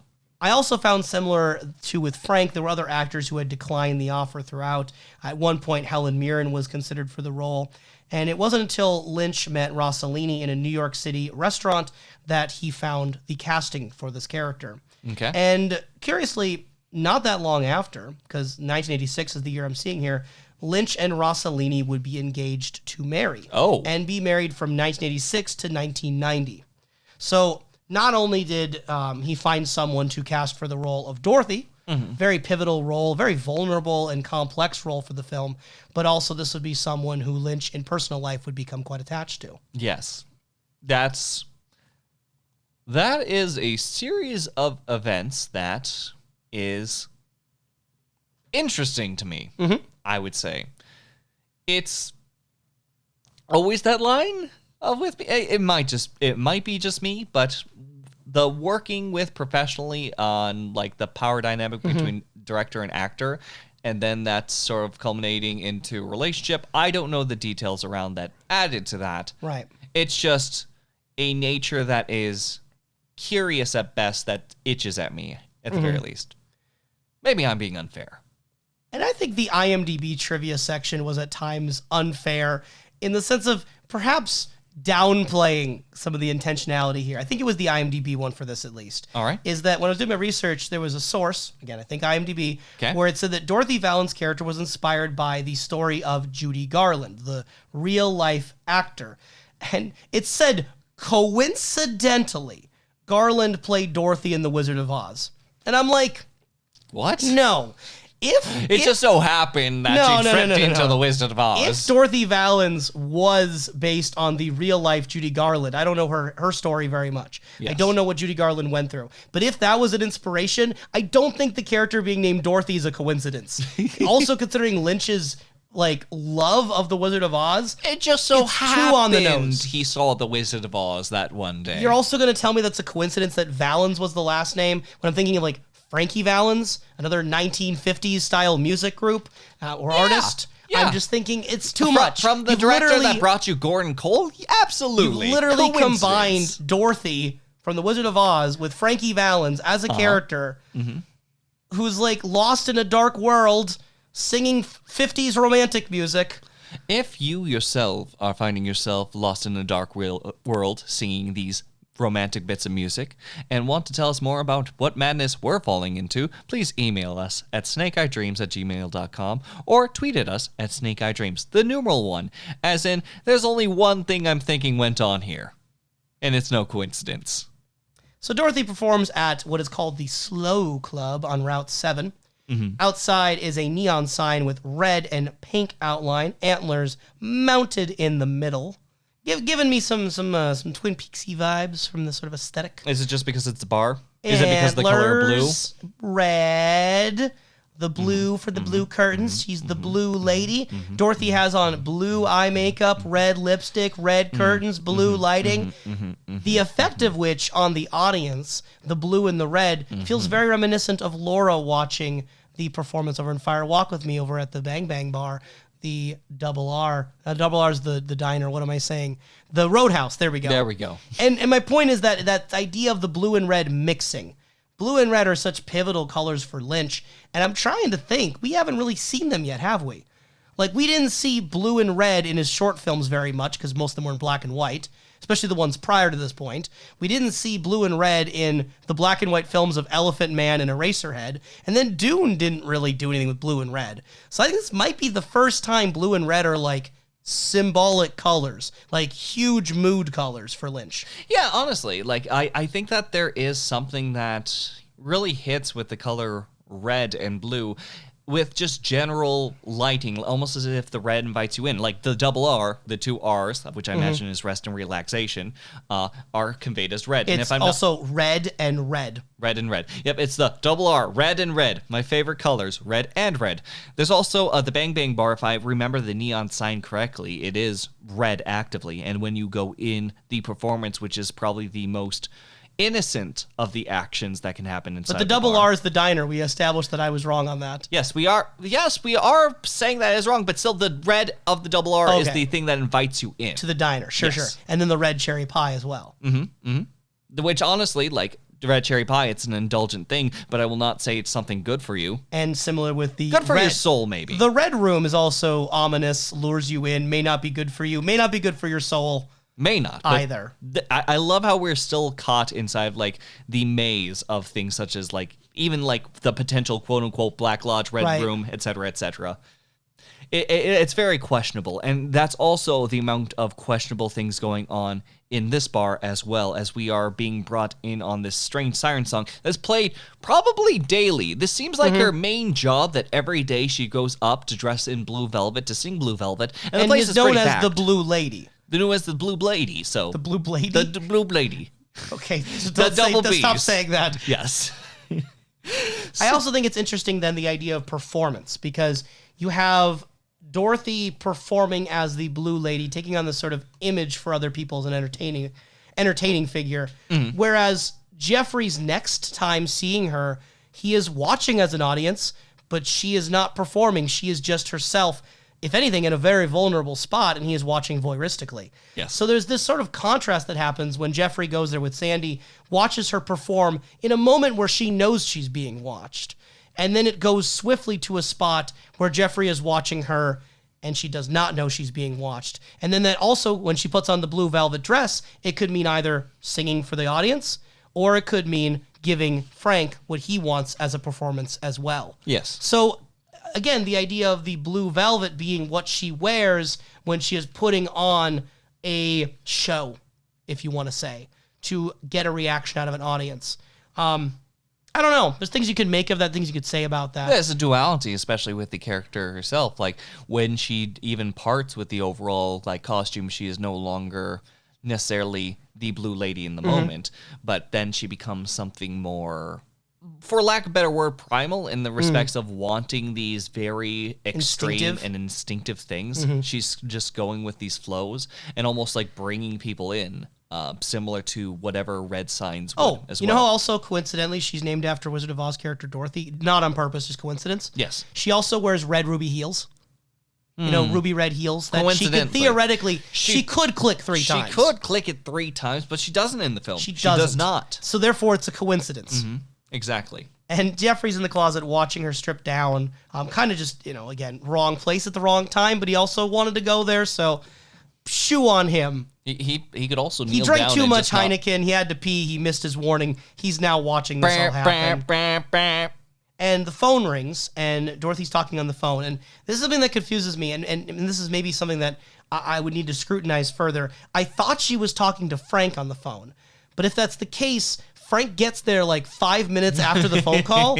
He must have really been speeding there. Either that, he was from a telephone booth right outside the apartment. It's really we see that he is able to drive really quickly, but he also brings up the fact to speak to the kid. And that there's that small moment to speak to the kid. So either the kid was along for the ride for a joyride, or he drove so fast it just broke the speed of sound for a moment. Also, during that phone call, bringing back the sort of Wizard of Oz old-timey feeling, they mention Meadow Lane at one point, the sort of nursery rhyme idea here. Yeah. So that is also in the phone call. I also love the last line of the phone call. As opposed to hate. Where she ends the call by saying, "Mommy loves you," which most likely is being directed at her son, little Donnie, who she was talking to in the phone. But it could be. It could be Frank. Yeah. And considering that's the person she ends the call with, I would imagine Frank's the kind of person that would give the phone to the little kid and then take it back and say goodbye at the end, at which point she's saying, "Mommy loves you," to Frank. Yes. I think that the sort of distance that... I think this is where it's you're starting to lean into my wheelhouse, in which it does matter where the pipe comes from, because that's the interesting part of it. I think there's got a lot of really beautiful ambiguity. I think the pace of the film is what sort of helps work out that Frank suddenly appears, because then it's just sort of leans into this overall atmosphere for Jeffries. So I think... him being a Jeffries, that's Fire Walk With Me right there. Yes, exactly. That's David Bowie. I keep leaning back into... But even then, Jeffries, layers, man. Layers. But regardless, the teleporting man known as Frank, or whether or not he can break the speed of sound, regardless, it seems that there's a connection here, and boy, does Jeffries want to connect. Not Jeffries. Well, he does want to connect. Well, Jeffrey wants to connect. Oh, gods, I'm lost. Frank wants to connect with his hand. Reaching out. Touch-a-boo. So Dorothy has a picture frame under her couch, by the way, that has her family in it. And so at one point, after the phone call, she touches the photo, probably where her son is, right? Crawling forward in the center of the room, whimpering. And we can also find out at this time that the hair she wears with her robe is in fact a wig, It's not her actual hair. Yes. And Jeffrey accidentally makes a sound that alerts Dorothy to his presence. At which point she rather, I think, successfully and slyly kind of underreacts, doesn't show her reaction, goes to the kitchen, grabs a knife, and by the time, Jeffrey could do anything, she shows up there with the knife, ready to threaten him. Then he needs to get out, tell her what she needs to know right now, or she's going to cut him. Mm-hmm. And at this point, under threat of knife, Jeffrey allows himself to be stripped down to his underwear, and she gets his wallet. She finds out who he is. At one point, Jeffrey, she asked, Jeffrey, what? Who are you? He's like, Jeffrey, nothing. At which point, she cuts him in the face. Enough so that later on, characters can see the cut. Yes. And this is where I find things to be difficult for me to determine an opinion about. I am with a lot of the characterization of Dorothy so far, but at this point, Dorothy, while threatening Jeffrey with the knife, goes to make out with him on the bed. And the concern... The couch, thank you. Yes. This is not a bed. It may be a bed for me, but not for this person. And the problem here for me is that it's playing into the sort of madwoman trope, the sort of primal element, like you said earlier, where I don't know how I feel about it, that this woman who is being herself under threat of assault, who is herself in such a situation, would start to display very similar behaviors of predatory nature like Frank. But Franks are always portrayed as innately evil and confrontational, whereas Dorothy's are portrayed almost romantically at points. That Dorothy is a romantic option for Jeffrey, creating a love triangle with Sandy. Mm-hmm. And it's the tone of Dorothy's portrayal here where I don't know what I meant to feel, quote unquote meant. Obviously, death of the author, I can think whatever I want. But what is this going for? She assaults him, she forces herself on him, but he also goes with it. And we see him continue to go with it later in the movie, too. Yeah. What do we make of this? Because this is obviously very murky territory. I'm not going to necessarily praise any sort of actions done by any of the characters involved because this is very heavily complicated and very horrifying waters for all sorts of people. Those especially involved as well in these scenarios. But what I think David Lynch is trying to do is somewhat parallel this character who is powerless and give her a taste of power, and then push that power onto Jeffrey, who is, at this time, the one who's more innocent, the more who's doe-eyed, and try to make some sort of statement or commentary on that, as if this character, Dorothy, who hasn't really known much more as recently or even just for a long amount of time. I'm not sure how long this ordeal has gone on with Frank. Right. But Jeffrey is a potential outlet for these ends and frustrations that she is trapped in. It almost reminds me, now thinking about it, what Laura was doing in Twin Peaks and especially Fire Walk with Me with Harold. I think that... The sort of nature of a predator coming from someone who had themselves been a victim. And that, again, is a sticky, difficult situation, a very murky water. But I think that that's a pretty good parallel in my brain right now. Yes, I think that is something that David Lynch wants to convey in his work, if you will. And it's not an easy thing to pinpoint morally or narratively how I feel about that at this point. Yes. Which in some ways I think, again, is a testament to the challenging nature of this film as a work of art. Mm-hmm. Also, complicating it further is that throughout the movie, we have Dorothy confusing Jeffrey for her husband, Dawn. Yes. Where she'll think it's Dawn for a moment. And so in that situation, does she even know that she's pushing this on Jeffrey? And how often does she know that? Now I'm going to still stay in the realm that Dorothy is the coincidence here, if you will. The coincidence to Wizard of Oz as something being thematic. But if we were to lean into that, being kind of caught in this little fantasy for herself and just being immersed in this world that she's putting for herself, because at this point, that's the most comfortable thing to do with the events she has no control over. So... yeah, I think that she is actively losing herself into that fantasy. And the big part about that is that whether or not the little points that Frank has pushed onto her over time, or if it is something that was more consensual and handled between her and Dawn in the past. That's remains unknown, but still something that she tries to push onto Jeffrey. And I'm assuming it's the former, mainly because that's where Jeffrey starts to exhibit more of those Frank qualities, or at the very least thematically through the film, through the sound design of like this horrifying monstrous roar as their relationship becomes more intimate. Yeah, the linking we have to that sound is the dog biting the water at the beginning, Frank's noises when he's kind of in the growling mindset, and also Jeffrey. Yes. So there's a link between these three images of the bestial dog kind of entity. Yes, if it wasn't for like moments of like speaking with him and just like comparing him to Dawn. Imagine if the movie had a moment where Sandy was randomly given the growl. We'd have to like interpret how that even fits. I don't even want to try My point is that it feels purposeful because we can draw a link between Frank and Jeffrey. Yes. And they didn't throw in a red herring. If it wasn't for like the connections with Frank and Jeffrey, as well as sort of like gross aspect that they're trying to push onto the nature of sex, I won't lie, I was kind of almost excited that there might be more of a either poly or potentially like a sexual friend interest that was more consensual between the two individuals, but it didn't quite turn to that. I think if you're looking for anything remotely healthy when it comes to sexuality from Lynch's work, you probably should find a different director. Like, Yes. it's probably not a thing to look at. Yes. So far, that seems to be the case. Yeah, for sure. And piggybacking off what you were saying earlier, whether it's from her previous relationship with Dawn or from Frank, she at times will ask Jeffrey to hit her. And where exactly this stems from, it blurs that line between a sort of maybe BDSM like kink, but then also into abuse. And it's this element, of physical pain being conflated with intimacy that, again, gets this film under murky waters that are not so simple as to label problematic, but are also not so simple as to just kind of move away from without any consideration or judgment.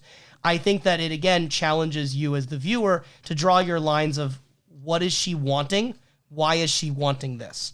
What is this from? Is this something that she wants the pain because it makes it feel real?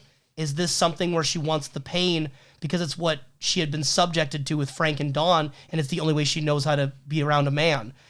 Or is this just something that, again, that pleasure-pain element, that she doesn't really want to be hurt, it's just that is something that she is sexually into? I don't think there's a simple answer with the film, and it muddles that water in a way that makes it hard for me to pinpoint, but I can't necessarily say is bad or good. It's just dangerous if you don't question it. Yes.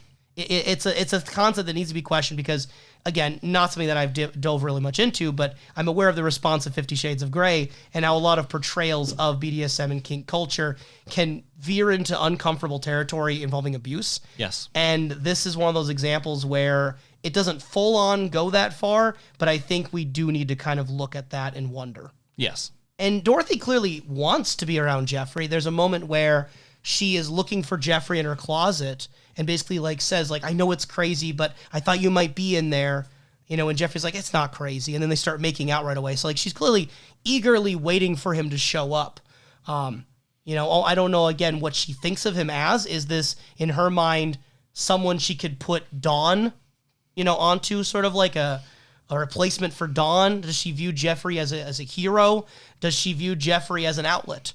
What does she view Jeffrey as? Either way, she anticipates his arrival and expects him to come back, even though there really been no indications he was going to. Considering the situation in which he left was so horrifying, you would think most people wouldn't come back to that after seeing what Frank was. But Jeffrey does come back. There is a heavy amount of concern I have for the involvement of other characters and the questions that have to be arisen from it, and just complication with Jeffrey. But that is a bag of worms. That is a bag of wriggly bugworms. Speaking of which, I'm sorry to have to make the segue. There is also the element that Dorothy refers to their interactions, that Jeffrey has put his disease in her. And the characterization of it as disease is very telling. It leaves a lot for you to interpret. And she not only says it like to him, like, you put your disease in me, but then later, like, kind of almost say brags about it with Sandy. Like, this guy over here, he put his disease in me. See him? And it's like, what do you make of the disease idea? He put his disease in me. It really depends on it. There has been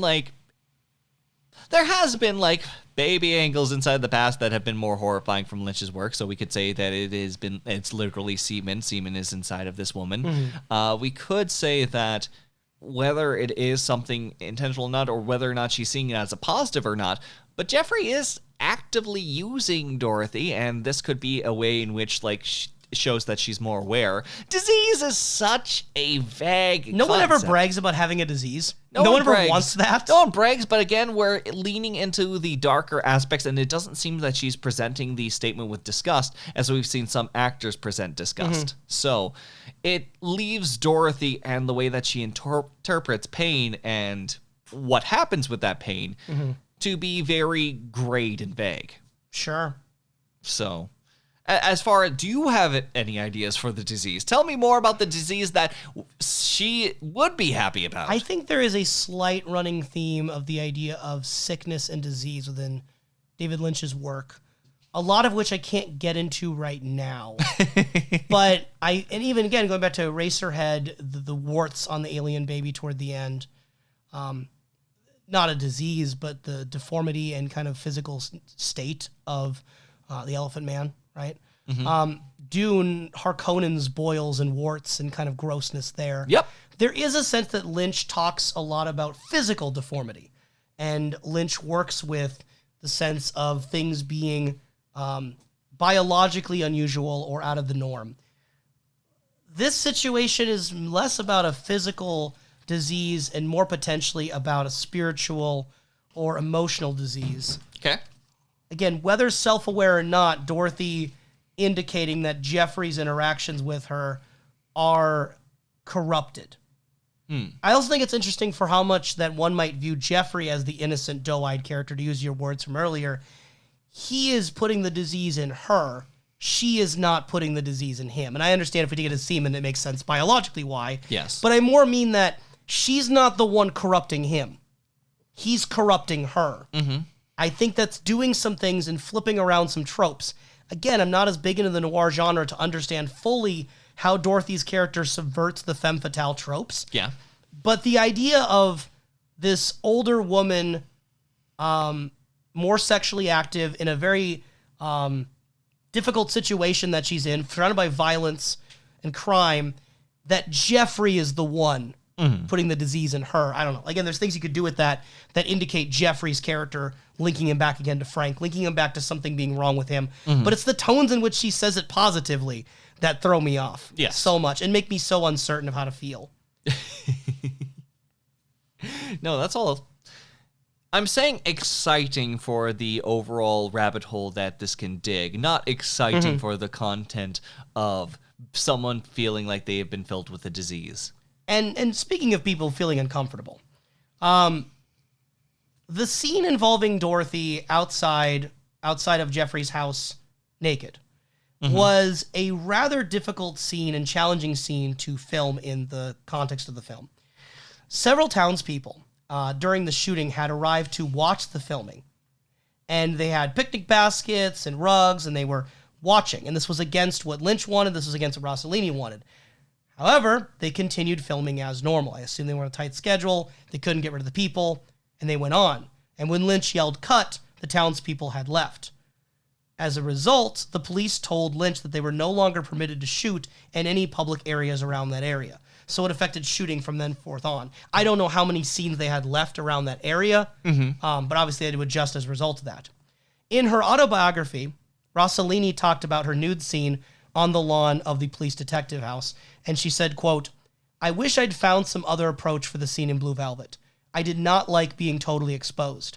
I kept worrying about what my family would think when the film came out, and I searched and searched for other solutions until the last moment. Also because people were gathering around the set to watch the making of the film. People came out with blankets and picnic baskets, with their grandmothers and small children. I begged the assistant director to warn them it was going to be a tough scene, that I was going to be totally naked, but they stayed anyway. I went out and talked to them myself, but they were already in the mood of an audience and just stared at me without reacting to my plea and warning. And so two things I want to express. Like, one, this is tragic and unfortunate for the actor. Agreed. And we would love to live in a world where that doesn't happen to actors being put in those kind of vulnerable positions and powerless. The second thing is from a meta-narrative angle, how darkly poetic and unfortunately coincidental that this would happen this way, considering how much we've talked about Dorothy Valance's character with regards to audience, performance, vulnerability, that even in this moment, there's a darkness to the fact that the audience wouldn't leave even when they were seeing this. And yet people would critically oppose the film for its violence and have to do things to cut around that. In the real world, people wouldn't leave when this happened. Yes. Even against the wishes of the actor. Again, there's a dark poetry to that, even if, again, I wish it never happened. There is, and I've got to say that also reminds me of the earlier scene when, say, for example, she is getting undressed and she is getting into the comforter of her own home. If I'm privately on my own, I will fully admit that I behave in a very similar way. If I'm alone, I will just get rid of all the clothes and just be in my most comfortable position.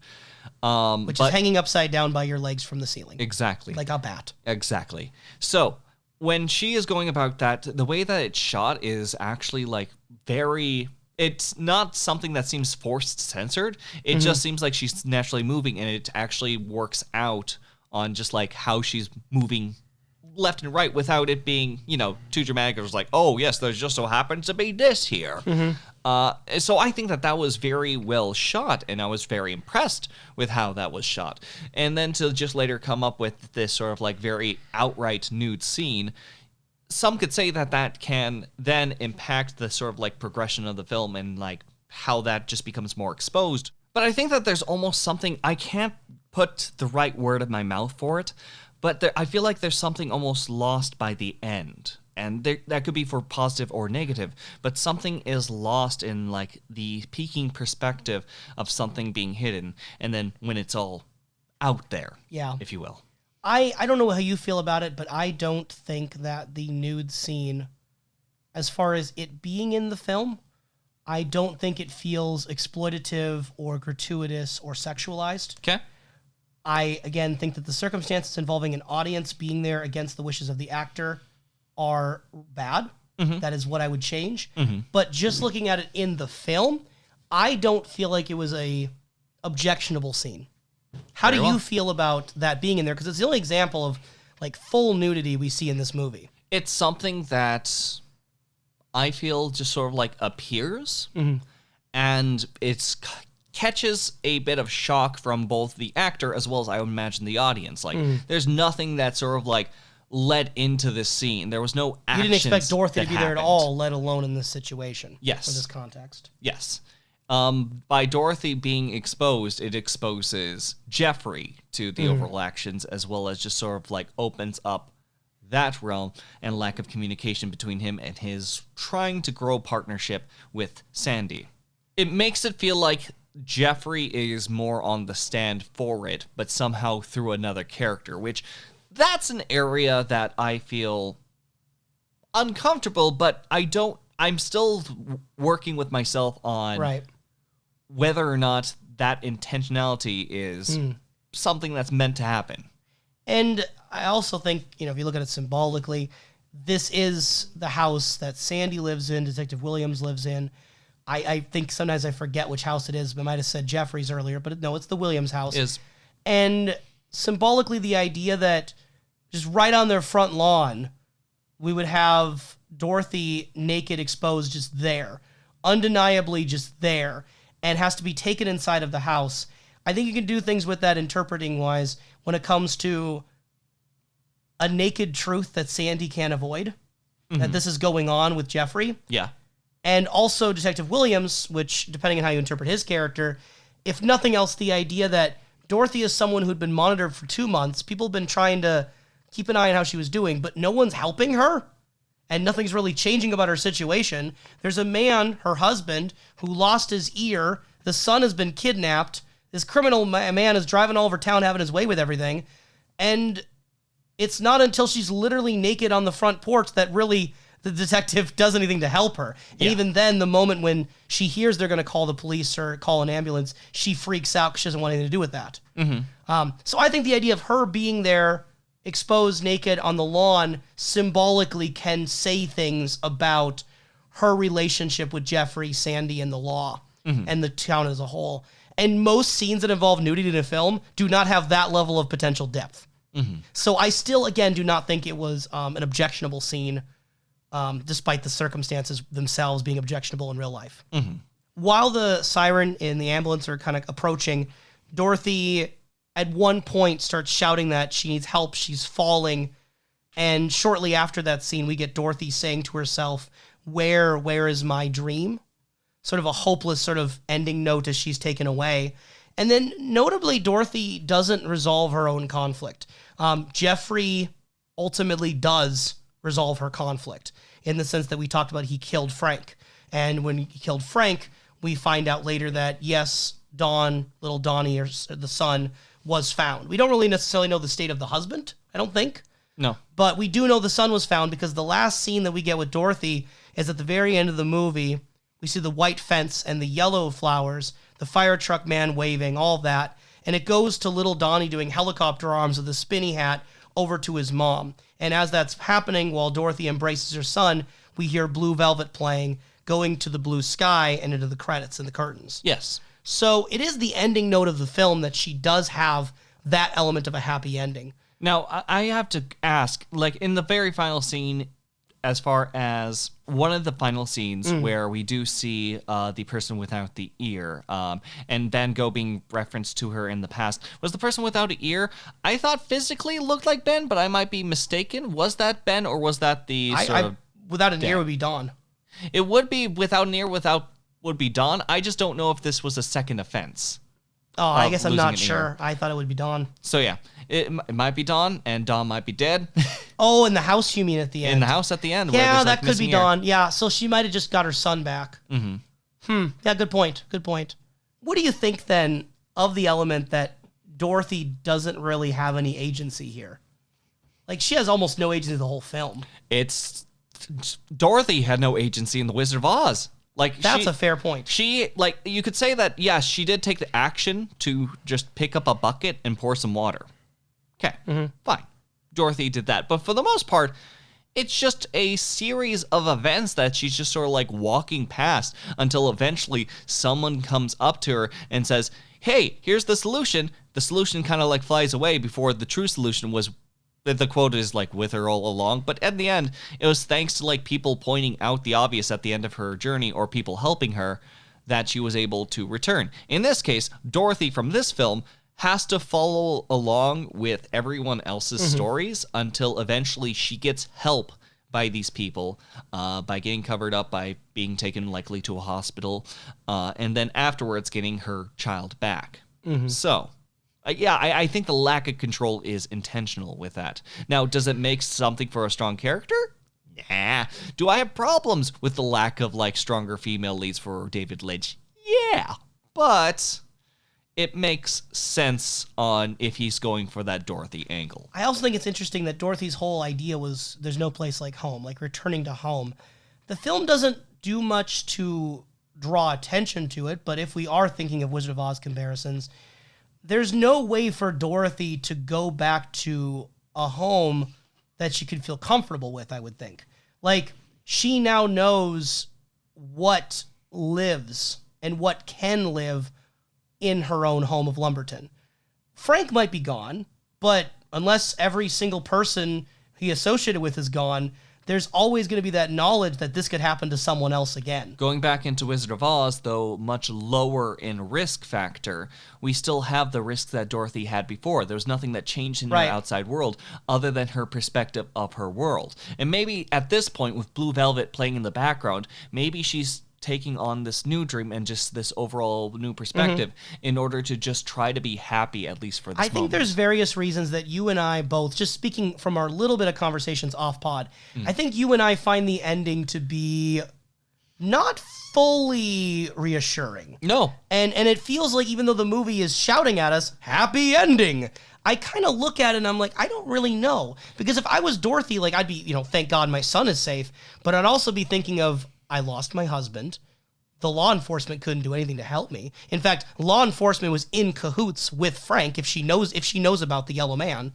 the yellow suit man, then it's the situation of like everything that was supposed to help as a support network failed, except for this one random pervert kid. It's that perspective of the perfect place. Like, we've had that with Twin Peaks, but now it's just called Lumberton, Lumberwood, Lumber, whatever name you want to go for. Lumberland Furniture. Lumberland Furniture, not sponsored yet.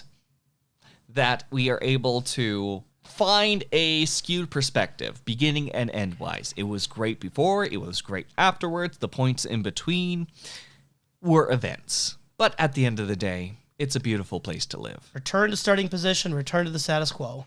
You mentioned earlier the lack of strong female characters in this movie, as well as previous Lynch works you've seen. Yep, and later. And later.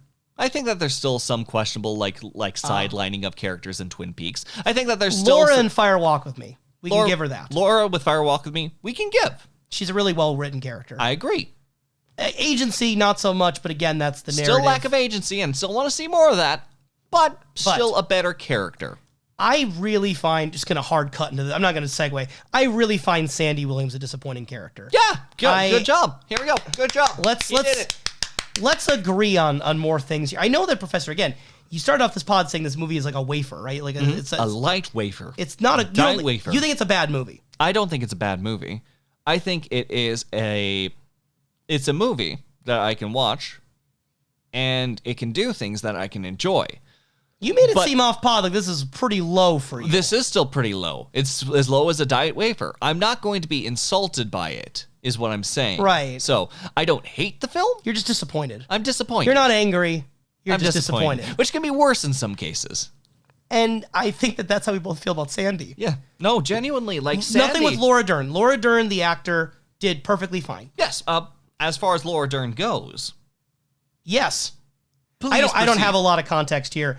Apparently, Molly Ringwald was originally going to be offered the role of Sandy, but her mother objected to it due to the graphic nature of the film. Didn't want to be part of it. Sandy as a character is the furthest main character from the violence, but still in a movie this graphic, I can understand why the families of a young actor might not want them to be too involved in it, and especially if the young actor themselves agree. I mean, this is a pretty tough movie to be part of, even if, again, the role isn't necessarily as daunting as necessarily Dorothy's. Laura Dern had been in a few other TV films, TV shows, I think a few other films before Blue Velvet, but I would say this is still one of the first big movies that a young actor, at the time she was a young actor, would have been involved in. Mm-hmm. I think she did a fine job at the role. I have none of my criticisms of Sandy are about Laura Dern's performance. I want to be clear on that. I absolutely agree. I think that she is someone that is very active inside of her role, as active as one can be with what she's given. I think that overall that she has a cadence to her that really is emphasized and is nice for the era that is being portrayed, this weird like mix between like the 50s as well as the... Sandy as a character is someone who is without sin. Like Sandy is basically the ideal of the innocent young person who has nothing to do with this darkness whatsoever. Until Jeffrey diseases her. Until Jeffrey, in his own way, does the diseasing. Yep. The diseasery. Yes. Because Jeffrey brings her into this world, and what I think weird about her character is that even though Jeffrey is actively like using her for his weird fixation on this case, and even though like he is facilitating her cheating on her boyfriend, and he is bringing her around at night to dangerous areas. Yep. Sandy is not really at any point ever directly harmed by this much. And not only that, I don't see much of a change in her. She remains a very static character. So even at the end, I don't see her really learning any lessons or changing because of anything. She goes from the start of the film being already like listening in on her father and already being in some of that shenanigans to the end having a different boyfriend. But like she doesn't change as a person as a result of anything that she's been involved in. No. Which I find to be, again, strange considering she's literally taking this near stranger around to go spy on and investigate the home of some like suspected figure in like a murder case. And she's a total accomplice for all of this. Yeah. Hears about everything, and she's just like, man, it's a strange world, ain't it? I think that there's a fun parallel that one can make between like where Jeffrey goes and where she goes, being both led by curiosity themselves. It's just that she is enough in the background and does not step as far as Jeffrey, and therefore does not lean more into the dark, heavy, like... Yeah, I think the heaviest thing she gets involved in prior to Dorothy appearing at the doorstep is that she does get catcalled out at night when she's walking with Jeffrey. Yeah, but that's still something outside of her realm, nothing that she has control over. And unfortunately, that's something that a lot of young women experience. Yeah. So I wouldn't say Sandy is particularly, growing up in a rough situation. I almost think you could do something if you wanted to stretch it, as we have done a little bit now and then on this pod. You could stretch it that Sandy is either an audience surrogate or kind of a representation of the town. I don't want to be Sandy. In the sense of someone who thinks things are still, for the most part, hunky-dory, has all this hope, but it's a very blind optimism, not founded upon any of the evidence what we're seeing.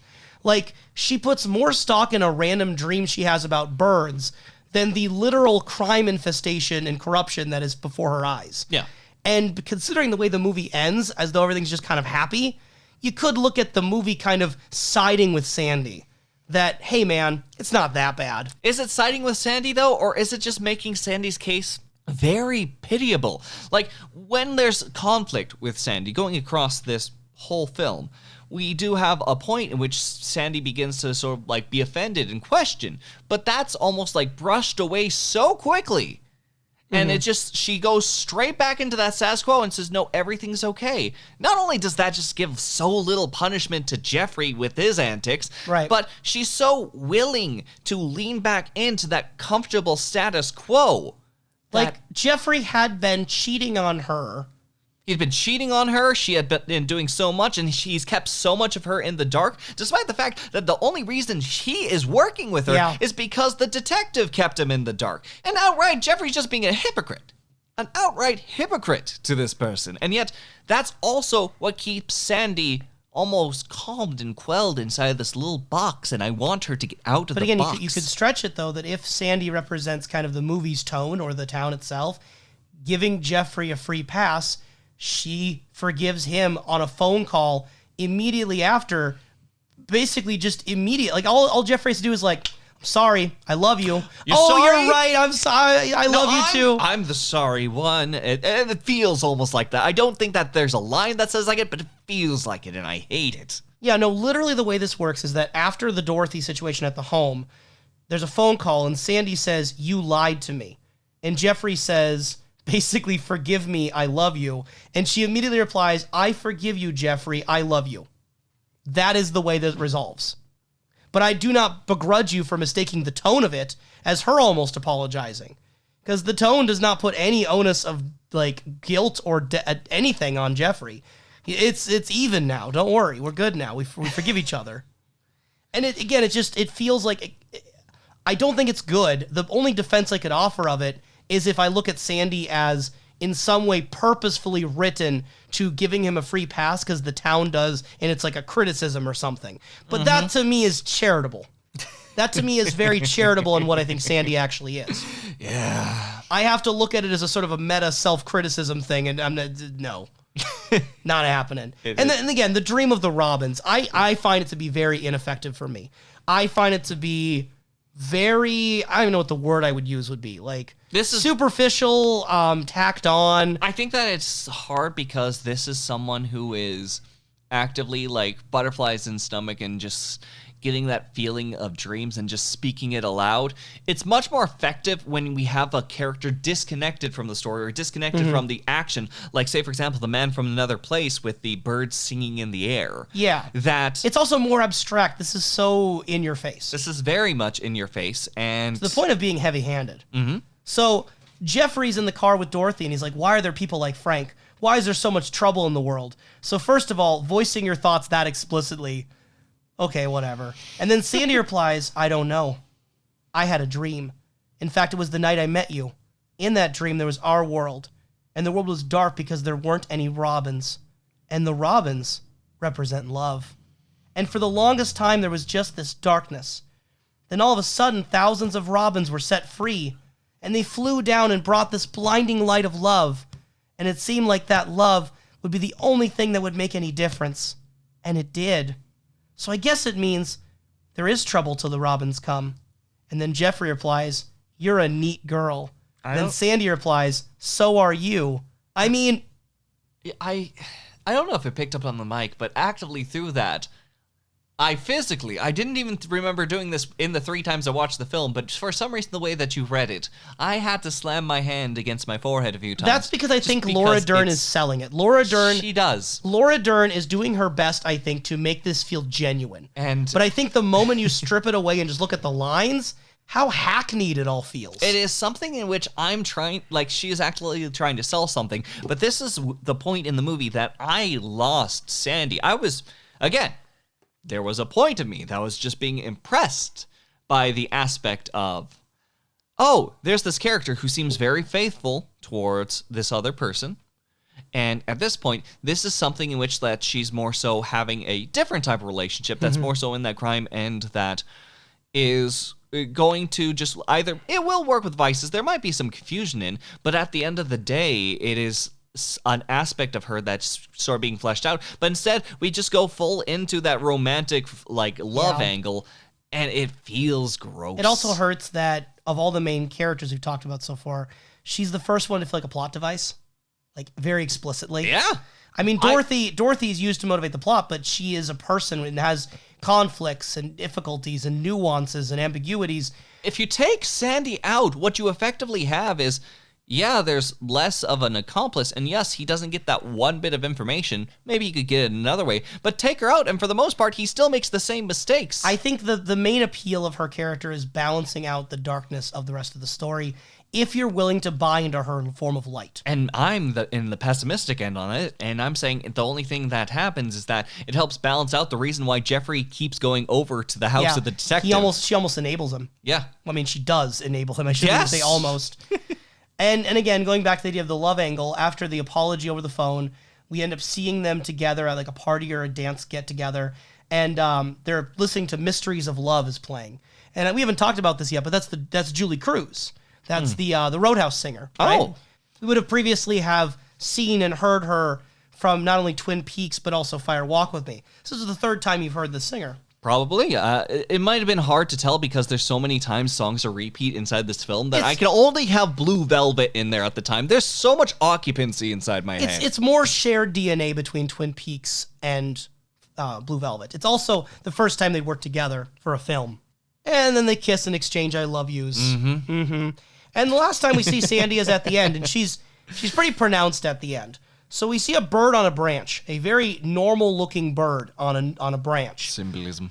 And inside, Aunt Barbara is telling Sandy to look out the window. Symbolism. Because there's a bird out there. Symbolism. Symbolically having a beetle symbolism in its symbolic mouth. Symbolism. And it's clearly not a bird, right? This is a robot. Symbolism. In Jonathan Ross Presents, for 1 week only, David Lynch, 1990, Lynch claims that the robin in the final scene is a real bird. When told that it looks like an artificial bird, he says, "Well, it's playing a role." Symbolism. No, and he smiles broadly. No. Blu-rays are out right now, David Lynch. This thing is moving so awkwardly and manages to keep the beetle in the mouth, which is probably incessantly there for a reason, that if you have somehow compelled this creature to stay in this stationary position and act in such a way so perfectly, well, by the gods, you found the Beastmaster to join your overall rogues gallery of individuals to aid you. And I've got to say, I'm so impressed, David Lynch. I'm so impressed with you. It was later alleged that although the robin was mechanic, it was made from an actual dead robin, and the props department had found it on the street. So it's a Frankenstein robin. Which, if there's ever a metaphor for something, it's that. Taking a dead bird off the street, bringing it to life mechanically. That's Blue Velvet somehow. You form your own reason why. It's a strange world, isn't it? It's a strange world, especially when you take a creature and just basically puppet its dead body to hold a little bug Congratulations. It makes me feel weirder. So we've talked about all the main characters. Now we're finally at Jeffrey Beaumont himself.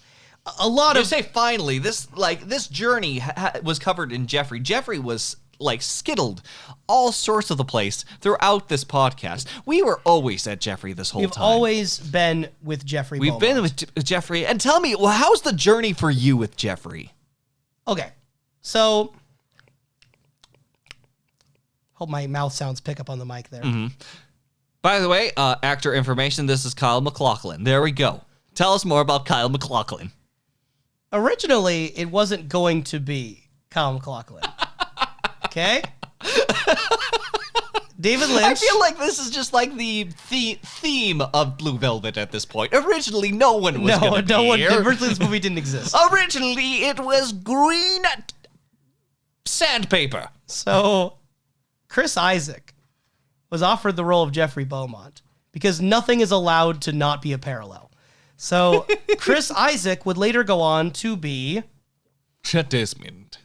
Chet Desmond, which would kind of replace Cooper for a lot of Fire Walk With Me, which means that Jeffrey, whose name sounds like Jeffries, was going to be played by Desmond, actor Chris Isaac, but didn't. And then Chris Isaac got later involved. And it's interesting because Chet Desmond and Jeffrey Beaumont are very different characters.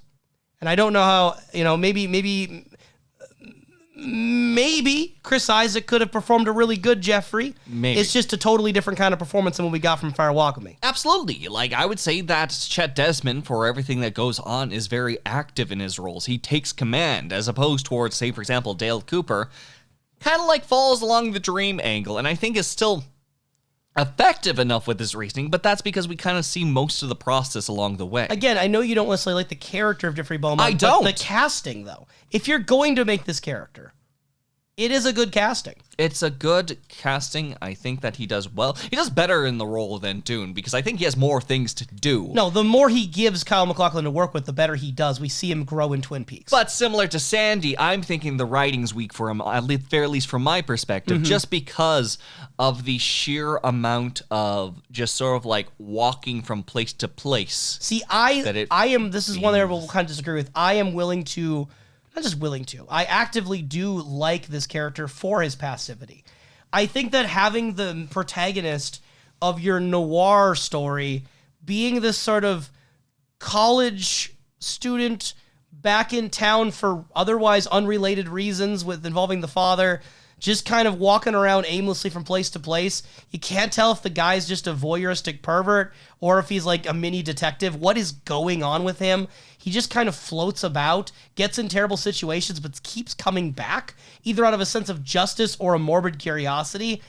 I kind of like that. I like the element in which he is just there and things happen to him. I don't mind that in this film. I think I would mind it less if I felt there was more character to Jeffrey, because at the end of the day, I can tell you, on one hand, all that I know about Jeffrey. He could do a chicken dance. Chicken walk, sorry. Chicken walk. He is a curious person. His name is Jeffrey. And... Is that it? I think I can get one more. He likes Heineken. He likes Heineken. He also likes going to Arlene's Diner. No relation to Irene. He's never vocally said it. That's just the meaning place. He goes there, yeah. He goes there, he goes there. Yeah. They're assuming. There we go. You're putting character traits into a character. It's called an inference. It's an inference, but this character is only inferences. And I don't mind that. And I do. So David Lynch said... Do some more damn legwork. Referring to Kyle MacLachlan, Kyle plays innocents who are interested in the mysteries of life. He's the person you trust enough to go into a strange world with. Mm-hmm. Cool. I agree with that. And that also does fit his previous and later roles we've seen from him with David Lynch. Yes. Also, David Lynch said, referring specifically to Blue Velvet this time, Kyle is dressed like me. My father was a research scientist for the Department of Agriculture in Washington. We were in the woods all the time.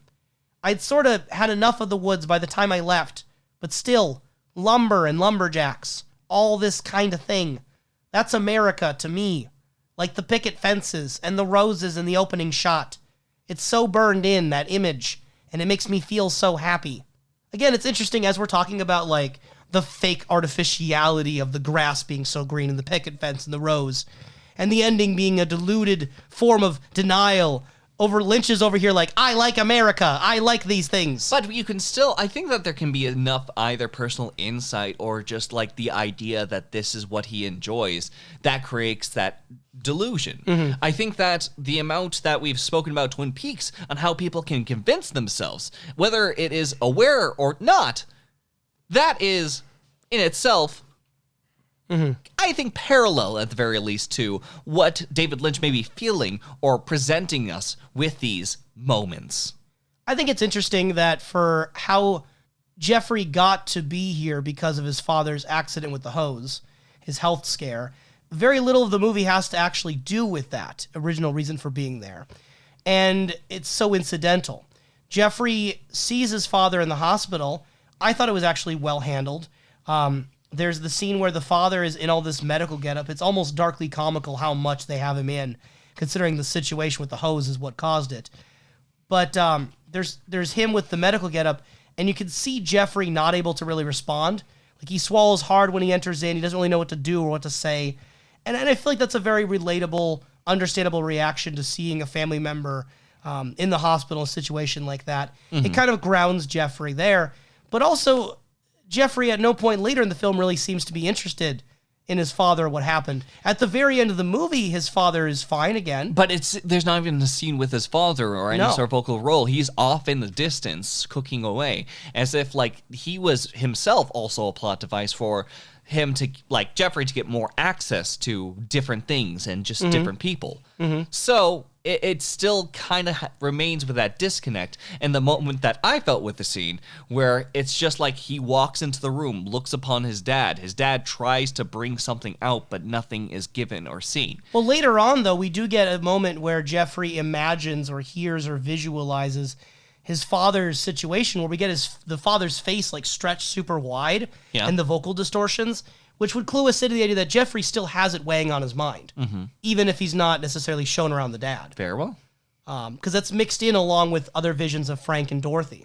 So it is there. Also, I do think that the idle nature of him is acknowledged by the film itself. Doesn't mean it's necessarily justified, but when he ends up getting pulled into all this, it's because he's taking a walk around this, like, foresty, gardeny area outside, and he's just grabbing rocks and tossing them, like, randomly. Yeah. I think at some points it's trying to hit a bottle, but it's very aimless. And the sort of aimless nature of this person walking, seeing what he finds, and then uncovering the ear, that feels like a good, again, entry point for Jeffrey as a character.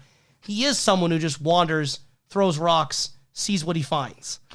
And with that, he throws rocks, sees ears, take what he finds. And, as usual, instead of like reporting where it is first and just make sure that comes there, and instead he takes the ear, puts it in his lunch bag. Okay, but like, what if a wild goat had found the ear? A wild goat. Yeah. A wild goat. Or like gallops a feral hawk. When there's evidence of biological matter left behind. Or a really big spider. No matter what sort of creature you believe would have gotten to it, when it's already being claimed by the ants. Or a 9-year-old New York Yankees fan. You can't tamper with evidence. That's the worst thing you can do. Or a really strong wind. A strong wind could blow away the ear. A strong wind pushes Jeffrey and his little lunch bag off to the detective friend. Also, speaking of ears, corn. But also speaking of ears, that's not corn related. I don't care if you're hungry. We're moving to I don't the like detective actually don't like office. corn. I don't care how much you dislike corn and want to just bring it up for some reason. Corn, ears. So the prosthetic ear that Kyle MacLachlan found, right? This character found. There's a little bit of backstory on that ear. So Of course there is. Tell me, was it also maybe taken from a body but then mummified? No, it was taken from the makeup supervisor who made a prosthetic of his own ear for it. And basically what ended up happening is that David Lynch saw Goodwin's ear and the prosthetic of it, and just kind of remarked that it looked like a child's ear. So they ended up not using it, and they used someone else's named Fred C. Caruso, who's the producer. Wild. However, this goes someplace. Goodwin, the man with Where it wasn't? You thought it was going to stop there? Of course, it's going somewhere. Goodwin, the child ear man. The child ear man. Yes. I want to believe out of jealousy, he kept the prosthetic ear of John C. Caruso. Why? Now, he would hold on to possession of it for years and years later, despite numerous times claiming he didn't. But where do you hang an ear, Kalil? Like, I would put it in a cupboard next to the salt. No, I would actually proudly frame it. I would put it in a glass frame and I'd hang it. I'd hang that ear up to the sheer range on the suggestions here, because like he had to claim it, so that means like either A, no one visited it in his home and could find the ear. So if it was framed, either A, he took the frame down, or B, it was not framed and it may have been pickled somewhere. I don't know. And like also, from what I read, it sounded like the ear was Caruso's, but maybe it was his own baby child ear of his own ear that he kept after. Because what do you do with an extra prosthetic ear? I don't know. It was unclear in the research. What do you do with any prosthetic ear, Kalil? We don't have to go into the realms of the extra or the specific. There is, at the end of the day, a prosthetic ear that was held onto somewhere upon this person. I would attach it to like a doll, so it has like a really hyper-realistic ear with mold. So, listeners, if you are concerned about my overall well-being, because as we are getting more of the serial killer ends of the Kalil saga going on behind the scenes, please reach out to snakeeyedreams@gmail.com and snakeeyedreams1, the numeral 1, as in, there's one professor, and as long as you keep checking in with Kalil, maybe I'll be less convinced that I become the doll. David Lynch also said in a 1986 New York Times interview, "I don't know why it had to be an ear, except it needed to be an opening of a part of the body, a hole into something else. So it there sits... I'm not done talking. I'm David Lynch. Angelo Badalamenti. The ear sits on the head and goes right into the mind, so it felt perfect. So... I'm done talking now. Here's the fun part about the podcast. Consider how many finally get to the fun part. How many holes would be fitting for this? Because technically the nose kind of like has cavities that may... Yeah. Like I feel like the person who had their nose cut off wouldn't be doing so well as Don was doing, probably. Probably would give off a less human image, if you will. Not to say people without noses are less human, but oftentimes the modern depiction or the standard depiction of those like without like direct facial features to face you. You could make a pun about to cut off the nose to spite the face. Yes. However, with things such as Van Gogh, like the ear's an easy one, but it also has most of the features that people would see standardly with people. If people cut off the lips, it would look like this weird pink ring that's on the floor. If you cut out, thinking about other holes, the asshole, it would just like be a weird pink ring. At that point, in you the ripped him a middle new of one. the floor. At that point, you've ripped him a new one. How long were you waiting to say that, Kalil? Well, how long were you waiting to say that? About as long as it took Jeffrey to give the ear over to the police. Not that long. Not that long. He like any good boy, he takes the ear that he picked up and put it in the paper bag. We do and not brings support it to the this, police. listeners. If you find an ear in the middle of the field, call the police and don't touch the evidence. Look, there was no cell phones in 1986. You know, it's grab the ear or do not grab the ear when you don't have a cell phone. Okay, but like, what if find a source in which you can shout, "Hey, man, there's an ear here," where you are safe and you are able to. But if find you don't other grab people. the ear, a sentient Jack in the Box might go and eat it. Do not believe in Kalil, people. Please take the legal advice from me, but also not me. Find legal advisory on what you should do with ears. On the police desk, by the way, we see a single peak of a mountain cut out, overseeing a blue lake or body of water. Yes, the one peak. This peak is single and ready to mingle. I hope you're proud of yourself. Find your shadow self today on DougPaSingles.hotmail. Not singles? DougPaSingles.hotmail. It seems they're a close-knit group. Why do they need a whole website? For, you could do a lot of evil and chaos with one person, but it takes two to cause real mayhem. Very well. Love is love. Find love. Love. So anyway, that detective was loving the ear. He gets the ear, Detective Williams, and well, first he was like, "Really? A human ear?" Like smiling like it's, haha, LOL, a human ear. And then he looks in the bag, he's like, "Huh, yeah, it's a human ear, all right." And pretty chill. pretty chill. So chill, in fact. He's like, you know what, Jeffrey? You found the ear. Why don't we go together to the coroner office? Together. Before we investigate further. You know what? Even just having you around, you're just a comfortable presence, aren't you, Jeffrey? It's so freaking weird. Like, we get why, say, for example, looking at a body, why the FBI is brought in. But why the hell are you bringing Jeffrey? Because he's the protagonist. I don't give a... Maybe Detective Williams knows he's the protagonist.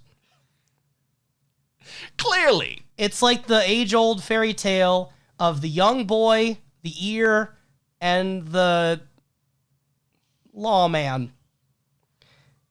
An age-old story about a boy who finds an ear, he gives it to the lawman, and he receives a magical prize. I'm watching and reality. That prize is a bean. He plants that bean, he creates a beanstalk. Around he climbs a that person. Beanstalk, goes up. What do you find? In You find a live house time. made out of candy. Hansel and Gretel are in there, and they're stuffing a witch into an oven. Shattering. And that oven, you know what that oven's name is? It's Pinocchio. just so many Pinocchio's the pieces. oven. It's made out of wood. That's not advisable. I wouldn't make a wood oven. That's a recipe for should I disaster. find someone to help him? And then the house burns on fire. What do the I do? boy burns on fire. The cloud burns on fire. There The has- beanstalk burns on fire. And everything comes plummeting down. That's how the dinosaurs died. Anyway, this is Yes, part of a Kalil. section in my notes called Yes, Giving the Kalil. Detective an Earful. Just thought I would share that one with you. Thank you, Kalil. Anyway. So they give the ear. At one point, Jeffrey goes to a hardware store where instead of at the hardware store having Big Ed, we have Double Ed. And it's a blind man. And it's notable because I think it's the second blind man in the movie, because there's one where Jeffrey is walking at night. There's a man with like a stick and a dog, and I think it's implied that that's a seeing eye dog. And blindness could be a motif in this movie, but I'm not 100% sure. It could be. And behind the scenes, Kalil, I was just pushing ideas like, is this person actually blind? Is there just some sort of like metaphors going on? Because he could guess the number of fingers that he was holding up. But you, Kalil, have brought I have up done a small amount of research, and I can answer this question. Please proceed. So, and it is something you can see for yourself when you watch the movie if you're paying attention to the shoulder. During the moment where Double Ed is asked how many fingers Jeffrey is raising, obviously he can't see them, the man, coworker behind him, taps his shoulder 4 times to indicate that there are 4 fingers, indicating that, yes, in fact, he is blind. It is not magic how he figures out the number of fingers. Which, honestly, I think that is one of those small details which I'm very fond of. At the same time, it would be kind of cool if he was magic and just knew the fingers. No, we have enough of, like, magic, like, solves problems, like, moving things forward. I like the mechanics of, like, mild deception. I like the con. Speaking of the mechanics of mild deception, I think my favorite line about Jeffrey that really, to me, encapsulates the character at its best is when Sandy is in the car and Jeffrey's about to go inside and, like, snoop around Dorothy's place. And Sandy says, "I don't know if you're a detective or a pervert." And Jeffrey responds, "Well, that's for me to know and you to find out." Which is such an awfully menacing answer to that question. He doesn't emphatically defend his morals or his reasons for doing things. He is just like, I know what I am. You will eventually. And it's very disturbing. It is a line, and I think that he's just trying to be that suave detective sort of person. It's playful, but It's also, playful. if it turns out he is a pervert, and you'll find out later, He is a pervert, and we He do is. find out later. he is.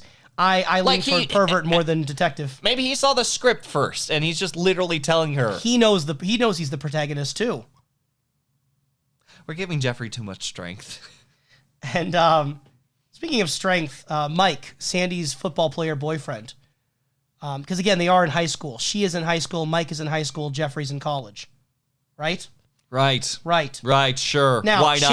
charitably, we can assume charitably that Sandy is age 18 Yeah. and Jeffrey's 21. Yeah, because none of this feels creepy. And then they're at legal age, 3 years apart. When they go to the bar, Jeffrey buys the alcohol. She is underage, which is a no-no. It's But he would be of age, and it'd be an okay thing. if we are to assume everything correct. Except it wouldn't be okay because he gave the drink to a minor, because 18 would not have been the drinking age in America at the time. But some people think that 18 should be the drinking age anyway. So morally, is it bad to break an immoral law? You ask yourself that. I ask myself that, sure. But ask your legal advice, not from us. I would say that inside of the realm of the laws and the overall mentality of the place where it comes from, when a young, mysterious man enters someone's life and just sort of like presents alcohol to the individual, I think that's when red flags should appropriately be raised, especially with the dynamics happening between the characters. Because believe it or not, that's not exactly a great time, if you will, for all sorts of people and individuals, and that is where it makes me the most uncomfortable. Anyway, No, Jeffrey... no, don't hand wave me. Anyway, we are going sternly, we're facing ourselves forward, and we are just... Anyway, Jeffrey is not going steady with Sandy because Sandy is in a committed relationship with Mike, and she wants to make sure that Jeffrey knows that. Make sure Jeffrey knows that. Mm-hmm. And they go to the diner together, and they talk about what's going on. Yep. And it's after they, pass by Mike and blah, blah, blah, blah, blah.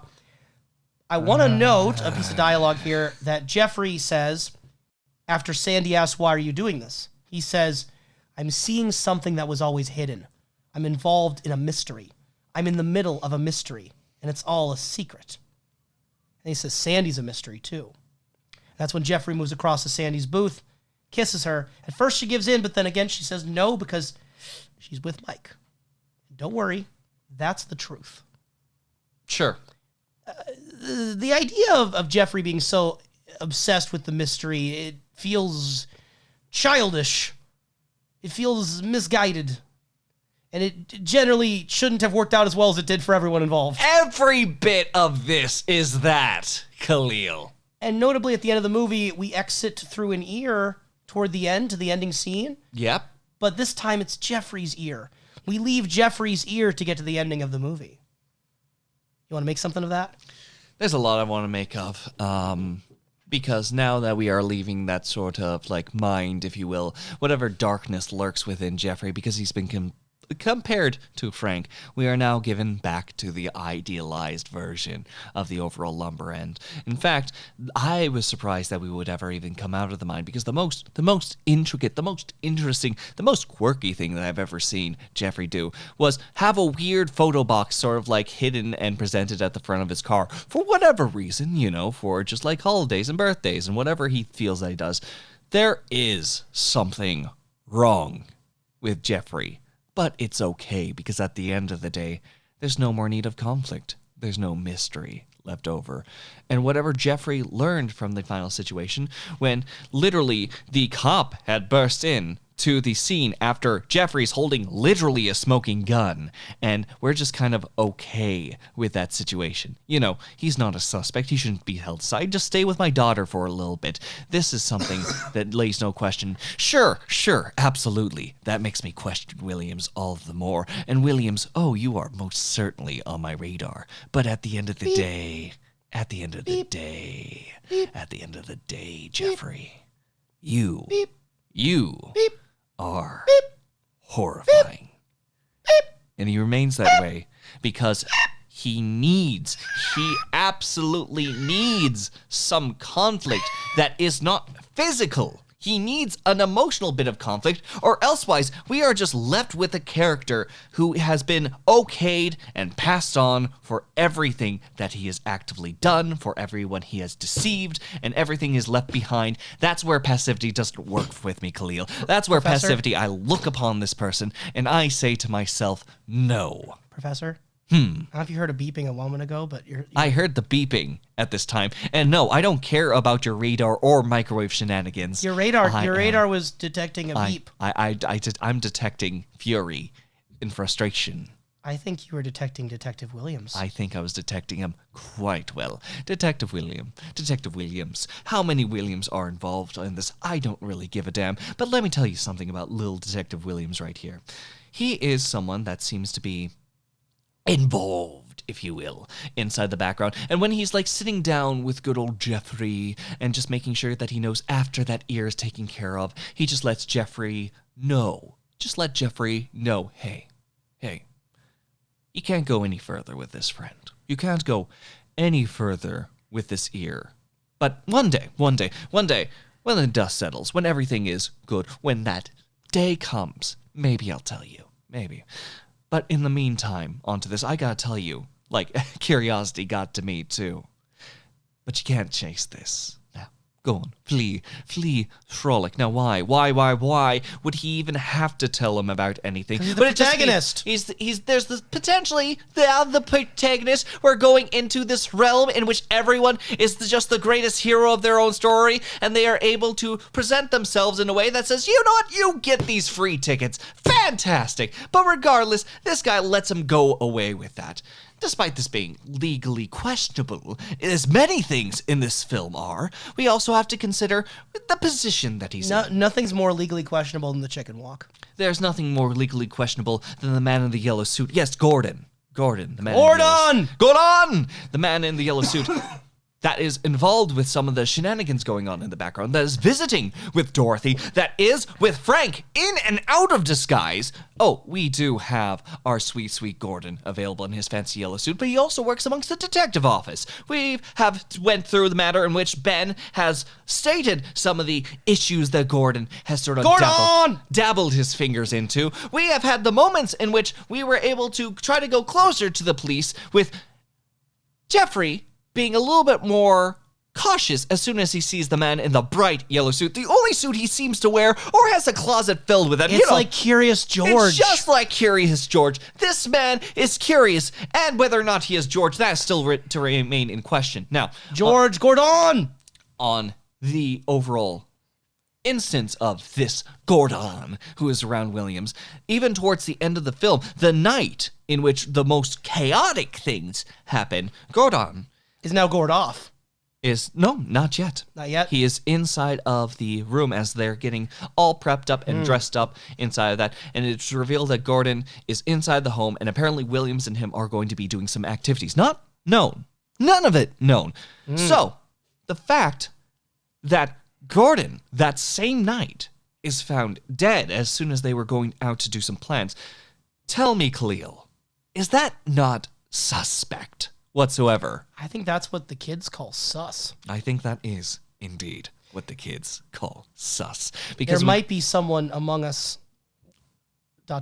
Yes, among us, all the memes. But like legitimately, I tried to do a little bit of research because I knew you were going to go into this. Yes, thank you. I googled, like Blue Velvet, Detective Williams, bad. Blue Velvet, Detective Williams, crooked. Blue Velvet, Detective Williams, evil. Blue Velvet, Detective Williams, theory. I could not find much. But the best I could find was a Blue Velvet fan wiki page for Detective Williams where it said nothing about this at all. I don't know if this is something that's often discussed. This is something I find weird that it's not discussed, because we have this guy who is just lurking in the background for most of the tale of the story, has had only so much information, and not only does his partner end up dead at the end, a potentially loose end for someone who is just trying to make sure everything is done peacefully, in the background, in order to get someone's story together. But when it is discovered that his partner has been shot, Frank is on the ground that has been shot with, mind you, this gun that is present, there is no question against Jeffrey or any emotion. It's just that, it's okay, Jeffrey. I trust you, Jeffrey. Almost as if, in this emotional moment, almost as if keeping that little trust and trying to avoid any sort of backlash as much as possible, that we just ease into the idea that this is exactly how things had gone, and not anyone trying to bury any leads. I wouldn't be surprised if in the official report that Detective Williams would have made that Detective Williams shot Frank. I wouldn't be surprised to find that out, Mm-hmm. It is something in which he rescued Jeffrey from Frank by shooting him because Detective Williams was the one to do it, legally. And who knows, however, that documentation went there. Regardless. Hey, at the end, it's all fine. He's just with the dad. There's so much doing the raking with Williams that if we are to assume that one end of the police force has some containment, or not containment, some bit of, let's call it disease, using a word in the movie, who is to say that disease has not reached Williams? He's just the nicer smiling face to parallel, in fact, with, say, for example, Ben, the nicer, friendlier face in which is more approachable until it's necessary to make himself known. I think you're convincing to me. I know we ask for, audience to email us and tweet at us, and Still do that. we still do that. This one especially, I'd be very curious to know, or if you check out the YouTube, leave a comment. I'm curious, do you think Detective Williams was in on this? Do you think Detective Williams was in cahoots with the man in the yellow suit, or Frank, or both? Do you think Detective Williams cleaned up the situation, for the face of it to save Jeffrey, but also to quell any questioning? Do you think the professor's onto something, or are we missing something? Are we missing evidence that flies in the face of what we're saying? Because from what I can tell, Detective Williams seems pretty suspicious. And I think the professor's right. But let us know. Okay, tears in my eyes, guys. I did it. I convinced Kalil on something of my grand mind conspiracy. It's always allowed one time a year for you to be right. It just took us till the end of the year. It's a New Year's miracle. Hopefully this comes out right around the end of 2021 and not the beginning of 2022, or this will be very strange. Speaking of strange, speaking of wonderful, potentially strange, missing content, I also did check out the 53 minutes of lost footage that's out there for Blue Velvet. This is something that if you are interested in Blue Velvet, I would highly encourage you to check out for yourself. I saw this on the Criterion Blu-ray copy. I'm sure that most recent copies would have it. It was found relatively recent ago. And the scenes, for the most part, just, I don't know, take my word for it, Professor, or check it out yourself sometime. I don't think they really add that much to the movie. I think they're great supplementary content. Most of it just involves adding a girlfriend for him at college, for Jeffrey at college, named Louise. And there's some stuff here about a dog chasing rabbits. There's a scene that happens at a bar that takes way too long while they're waiting for Dorothy Valance to sing, but nothing really happens. Kalil is clearly trying to hide the fact that there's a scene where Detective Williams stabs Jeffrey at the very end and then Jeffrey's like, at 2, Williams. And he's like, yeah, I did it, man. Hey, speaking of 2, Aunt Barbara catches 2 termites. Good for her. So there's your teaser trailer. There's the one victory. There's your teaser trailer if you're interested in the lost footage. Overall, I wouldn't say anything in there was like a missing gem that should have been in the movie, but they're great to have as archival footage. Fair. So my question for you, Professor, is, we started out with this with different opinions of the movie, different from each other. Have you changed your mind on Blue Velvet in any significant way during this conversation? No. You still feel like it's a diet wafer? I feel it's a diet wafer for me, and that's okay. And it's great that it's overall a great experience for you. But that doesn't leave me with anything angry about. I got to be angry about something. You don't have to be angry. I need to be angry. It's okay. As far as everything's concerned, I do find that Blue Velvet was disappointing for me. I find that it is a movie that gives off an idea of substance, but it never fed me. And that is something in which, unfortunately for me, I'm going to probably still be hungry for, but you will feed me in the respects of how you enjoyed it. And I'm glad that you did enjoy it, and I'm glad we had this discussion. It will not change it for me, and I wish it did. I am going to feed you some information about the reception and legacy of this movie. Very well. Please proceed. In its opening weekend, Blue Velvet grossed a total of $789,409, specifically $409 at the end here. We got to know that 9. It eventually expanded to another 15 theaters, and in the U.S. and Canada grossed a total of $8,501,228 American. And how many cents? I don't know the cents. Incomplete data. Makes no sense. Blue Velvet was met with uproar during its audience reception, with lines formed around city blocks in New York City and Los Angeles. There are reports of mass walkouts and refund demands during its opening weekend. At a Chicago screening, a man fainted and had to have his pacemaker checked. Upon completion, he returned to the cinema to see the ending. To me, it's, again, one of those stories where, how much is rumor, how much is true? It's like that old classic, one of the first films ever made, The Train coming toward the audience. Yes. The idea that they all freaked out probably didn't actually happen that way.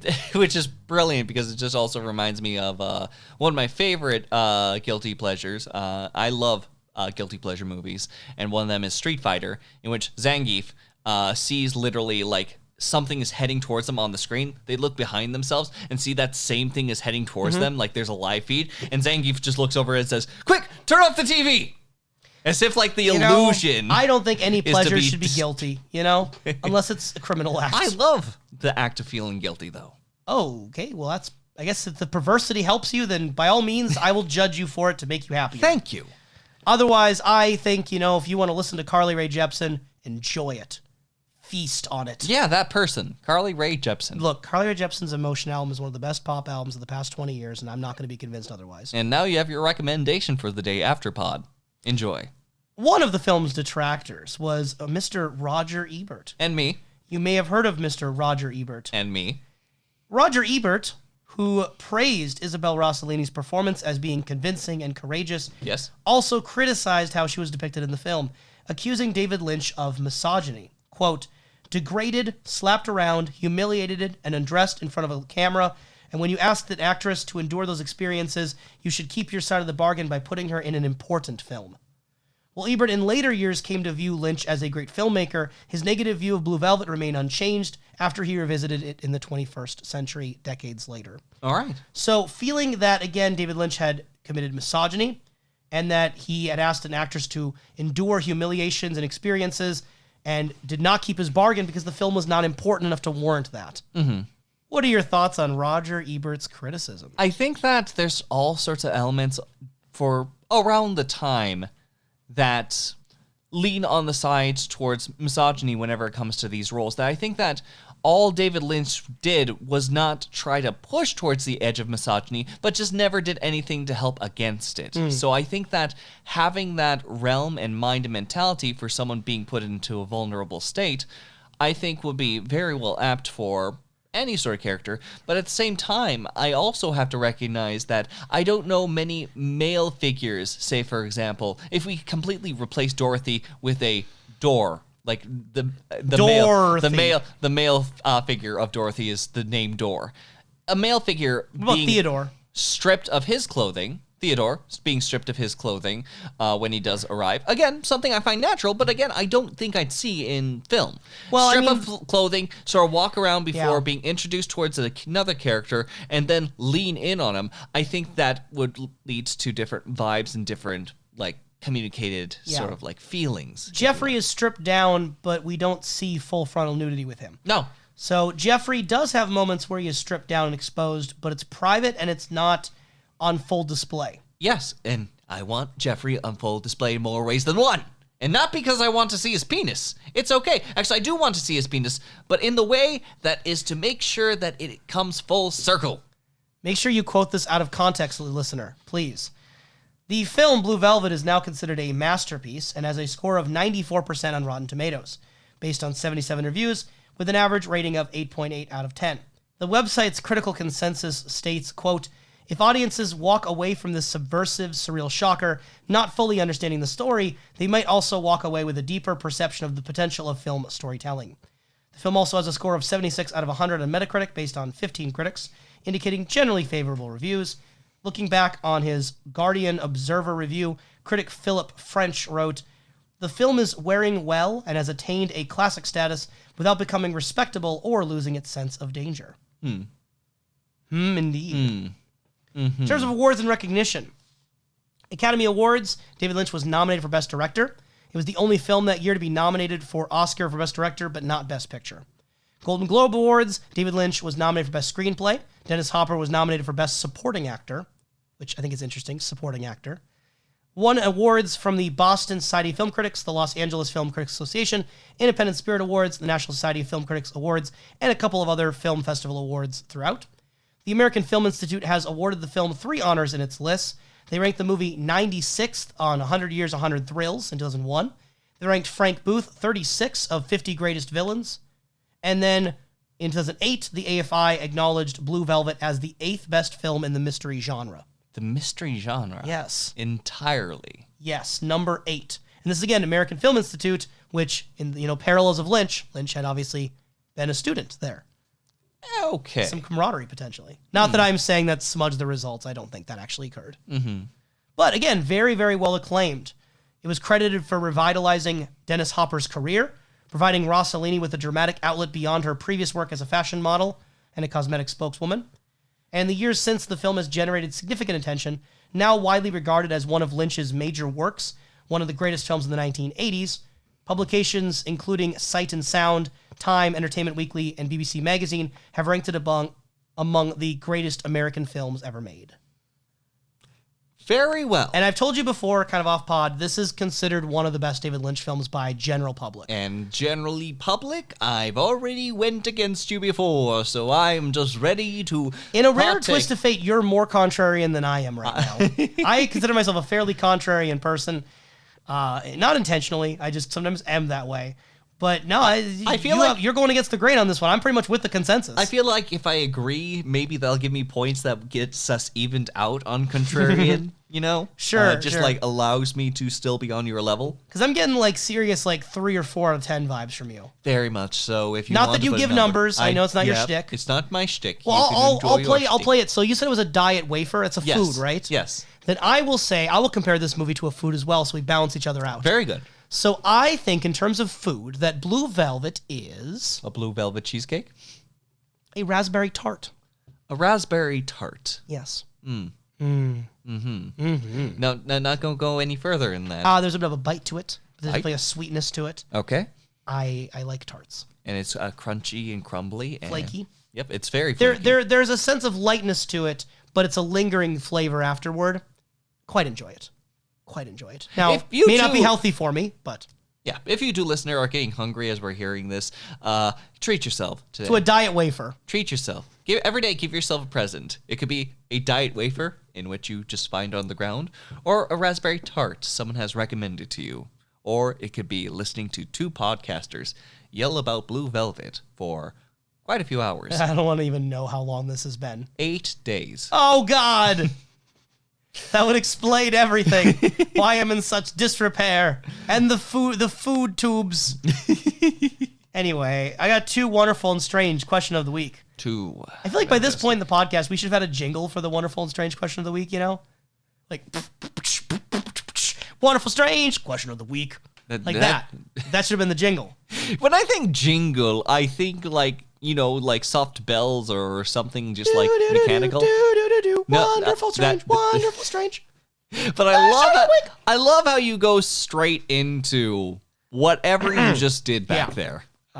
Making the theme, duh. So I have 2 of them. Number 1, shocking question. You've never heard this kind of question before. How has Blue Velvet shaped your understanding of David Lynch as an artist? It has put me in a position where I'm just thinking to myself, David, I'm liking a lot of the things that you're doing, but I find that the more that I see from your catalog, the more that I want from you. And maybe that's a selfish thing on my end, but at this point, like, Blue Velvet left me feeling lacking, if you will. What I will say, to potentially give you an ounce of hope that may then turn into a pound of disappointment, Yep. is that we are approaching in the chronology, in the timeline, the things that have happened during and after Twin Peaks. If Twin Peaks was that turning point, if Fire Walk With Me was that turning point, you loved Fire Walk With Me. Okay. We are getting closer to that timeline in Lynch's career. Very well. So, next up in terms of Lynch, we're going to be looking at Industrial Symphony No. 1, a musical. How many numbers are there? 1, the loneliest number. And we're going to be looking at Wild at Heart, also coming up pretty dang soon. Delicious. We'll have to see how those fare, because Wild at Heart was made during the run of Twin Peaks, right? So we'll see how you feel about those. Anyway, I got one more question for you on a related note. We've talked about it throughout the pod, but more concretely, how do you interpret the connection, if any, between Blue Velvet and Twin Peaks? There's an ideal sense of Twin Peaks, and there's an ideal sense of Blue Velvet that's only met with this corruption as soon as someone is led on a trail of wanting insight and curiosity. It's not to say that the bad things just don't exist in the background. There are people who are active agents, if you will. But it's almost as if both narratives are compelling that sense of, if you don't follow along this line, at the very least, if your life is going well, you can stay happy in that ends of ignorance. And anyone trying to go against that status quo, even if it is for trying to aid and be better, don't go in Jeffrey's situation. I'm not saying people try to do what Jeffrey's doing. But when people try to go against that sense of the status quo, they become the villains to the other individual stories because they're breaking apart that bit. And it's only thanks to people who are able to recover that and make new sense of it, such as Detective Williams, or individuals that are able to stop the stories of those who are causing that bit of chaos, similar to the end of season 2 of Twin Peaks, where we can find a new muddled sense of peace. Because at the end of the day, yes, everything chaotic exploded at the end of Twin Peaks. But how do I think that lives are going to go on in it? Well, I think that there's still going to be unhappy marriages, like, say, for example, with Ed and Norma. I think that, or at the very least, Norma's just maybe single and not exactly in the happiest position. I think that there's going to be relationships such as Bobby as well as Shelley, but I don't think that there's going to be much to challenge their overall ideals. I think that they are going to be pretty well tight-knit, similar to Bobby's father. I think that when the bank is rebuilt, it's still going to act as a bank, and I don't know about the greater aid people such as Pete or Andrew Packard would have been, say, for example, if everything went well for them. And Catherine's going to do her Catherine thing. Or woman, as it is implied at the end of the series. Well, and I'm sure that is all true. You know, that's all fine. Maybe. But I they could be also terribly wrong. both have Julie Cruz. That's the important thing. That's the important. I missed it. You missed it. I lost the question of the week. The thing. And you know what else has Julie Cruz? I failed at Twin Peaks question of the week. I'm sorry. What else has Julie Cruz? Industrial Symphony No. 1. I have a second chance. I'm sorry, Julie Cruz. Next time I'll do better. Next time on the 1% question of the week. Next time you shall hear the words and singing of Julie Cruz, and you shall be set free by the truth. But in the meantime,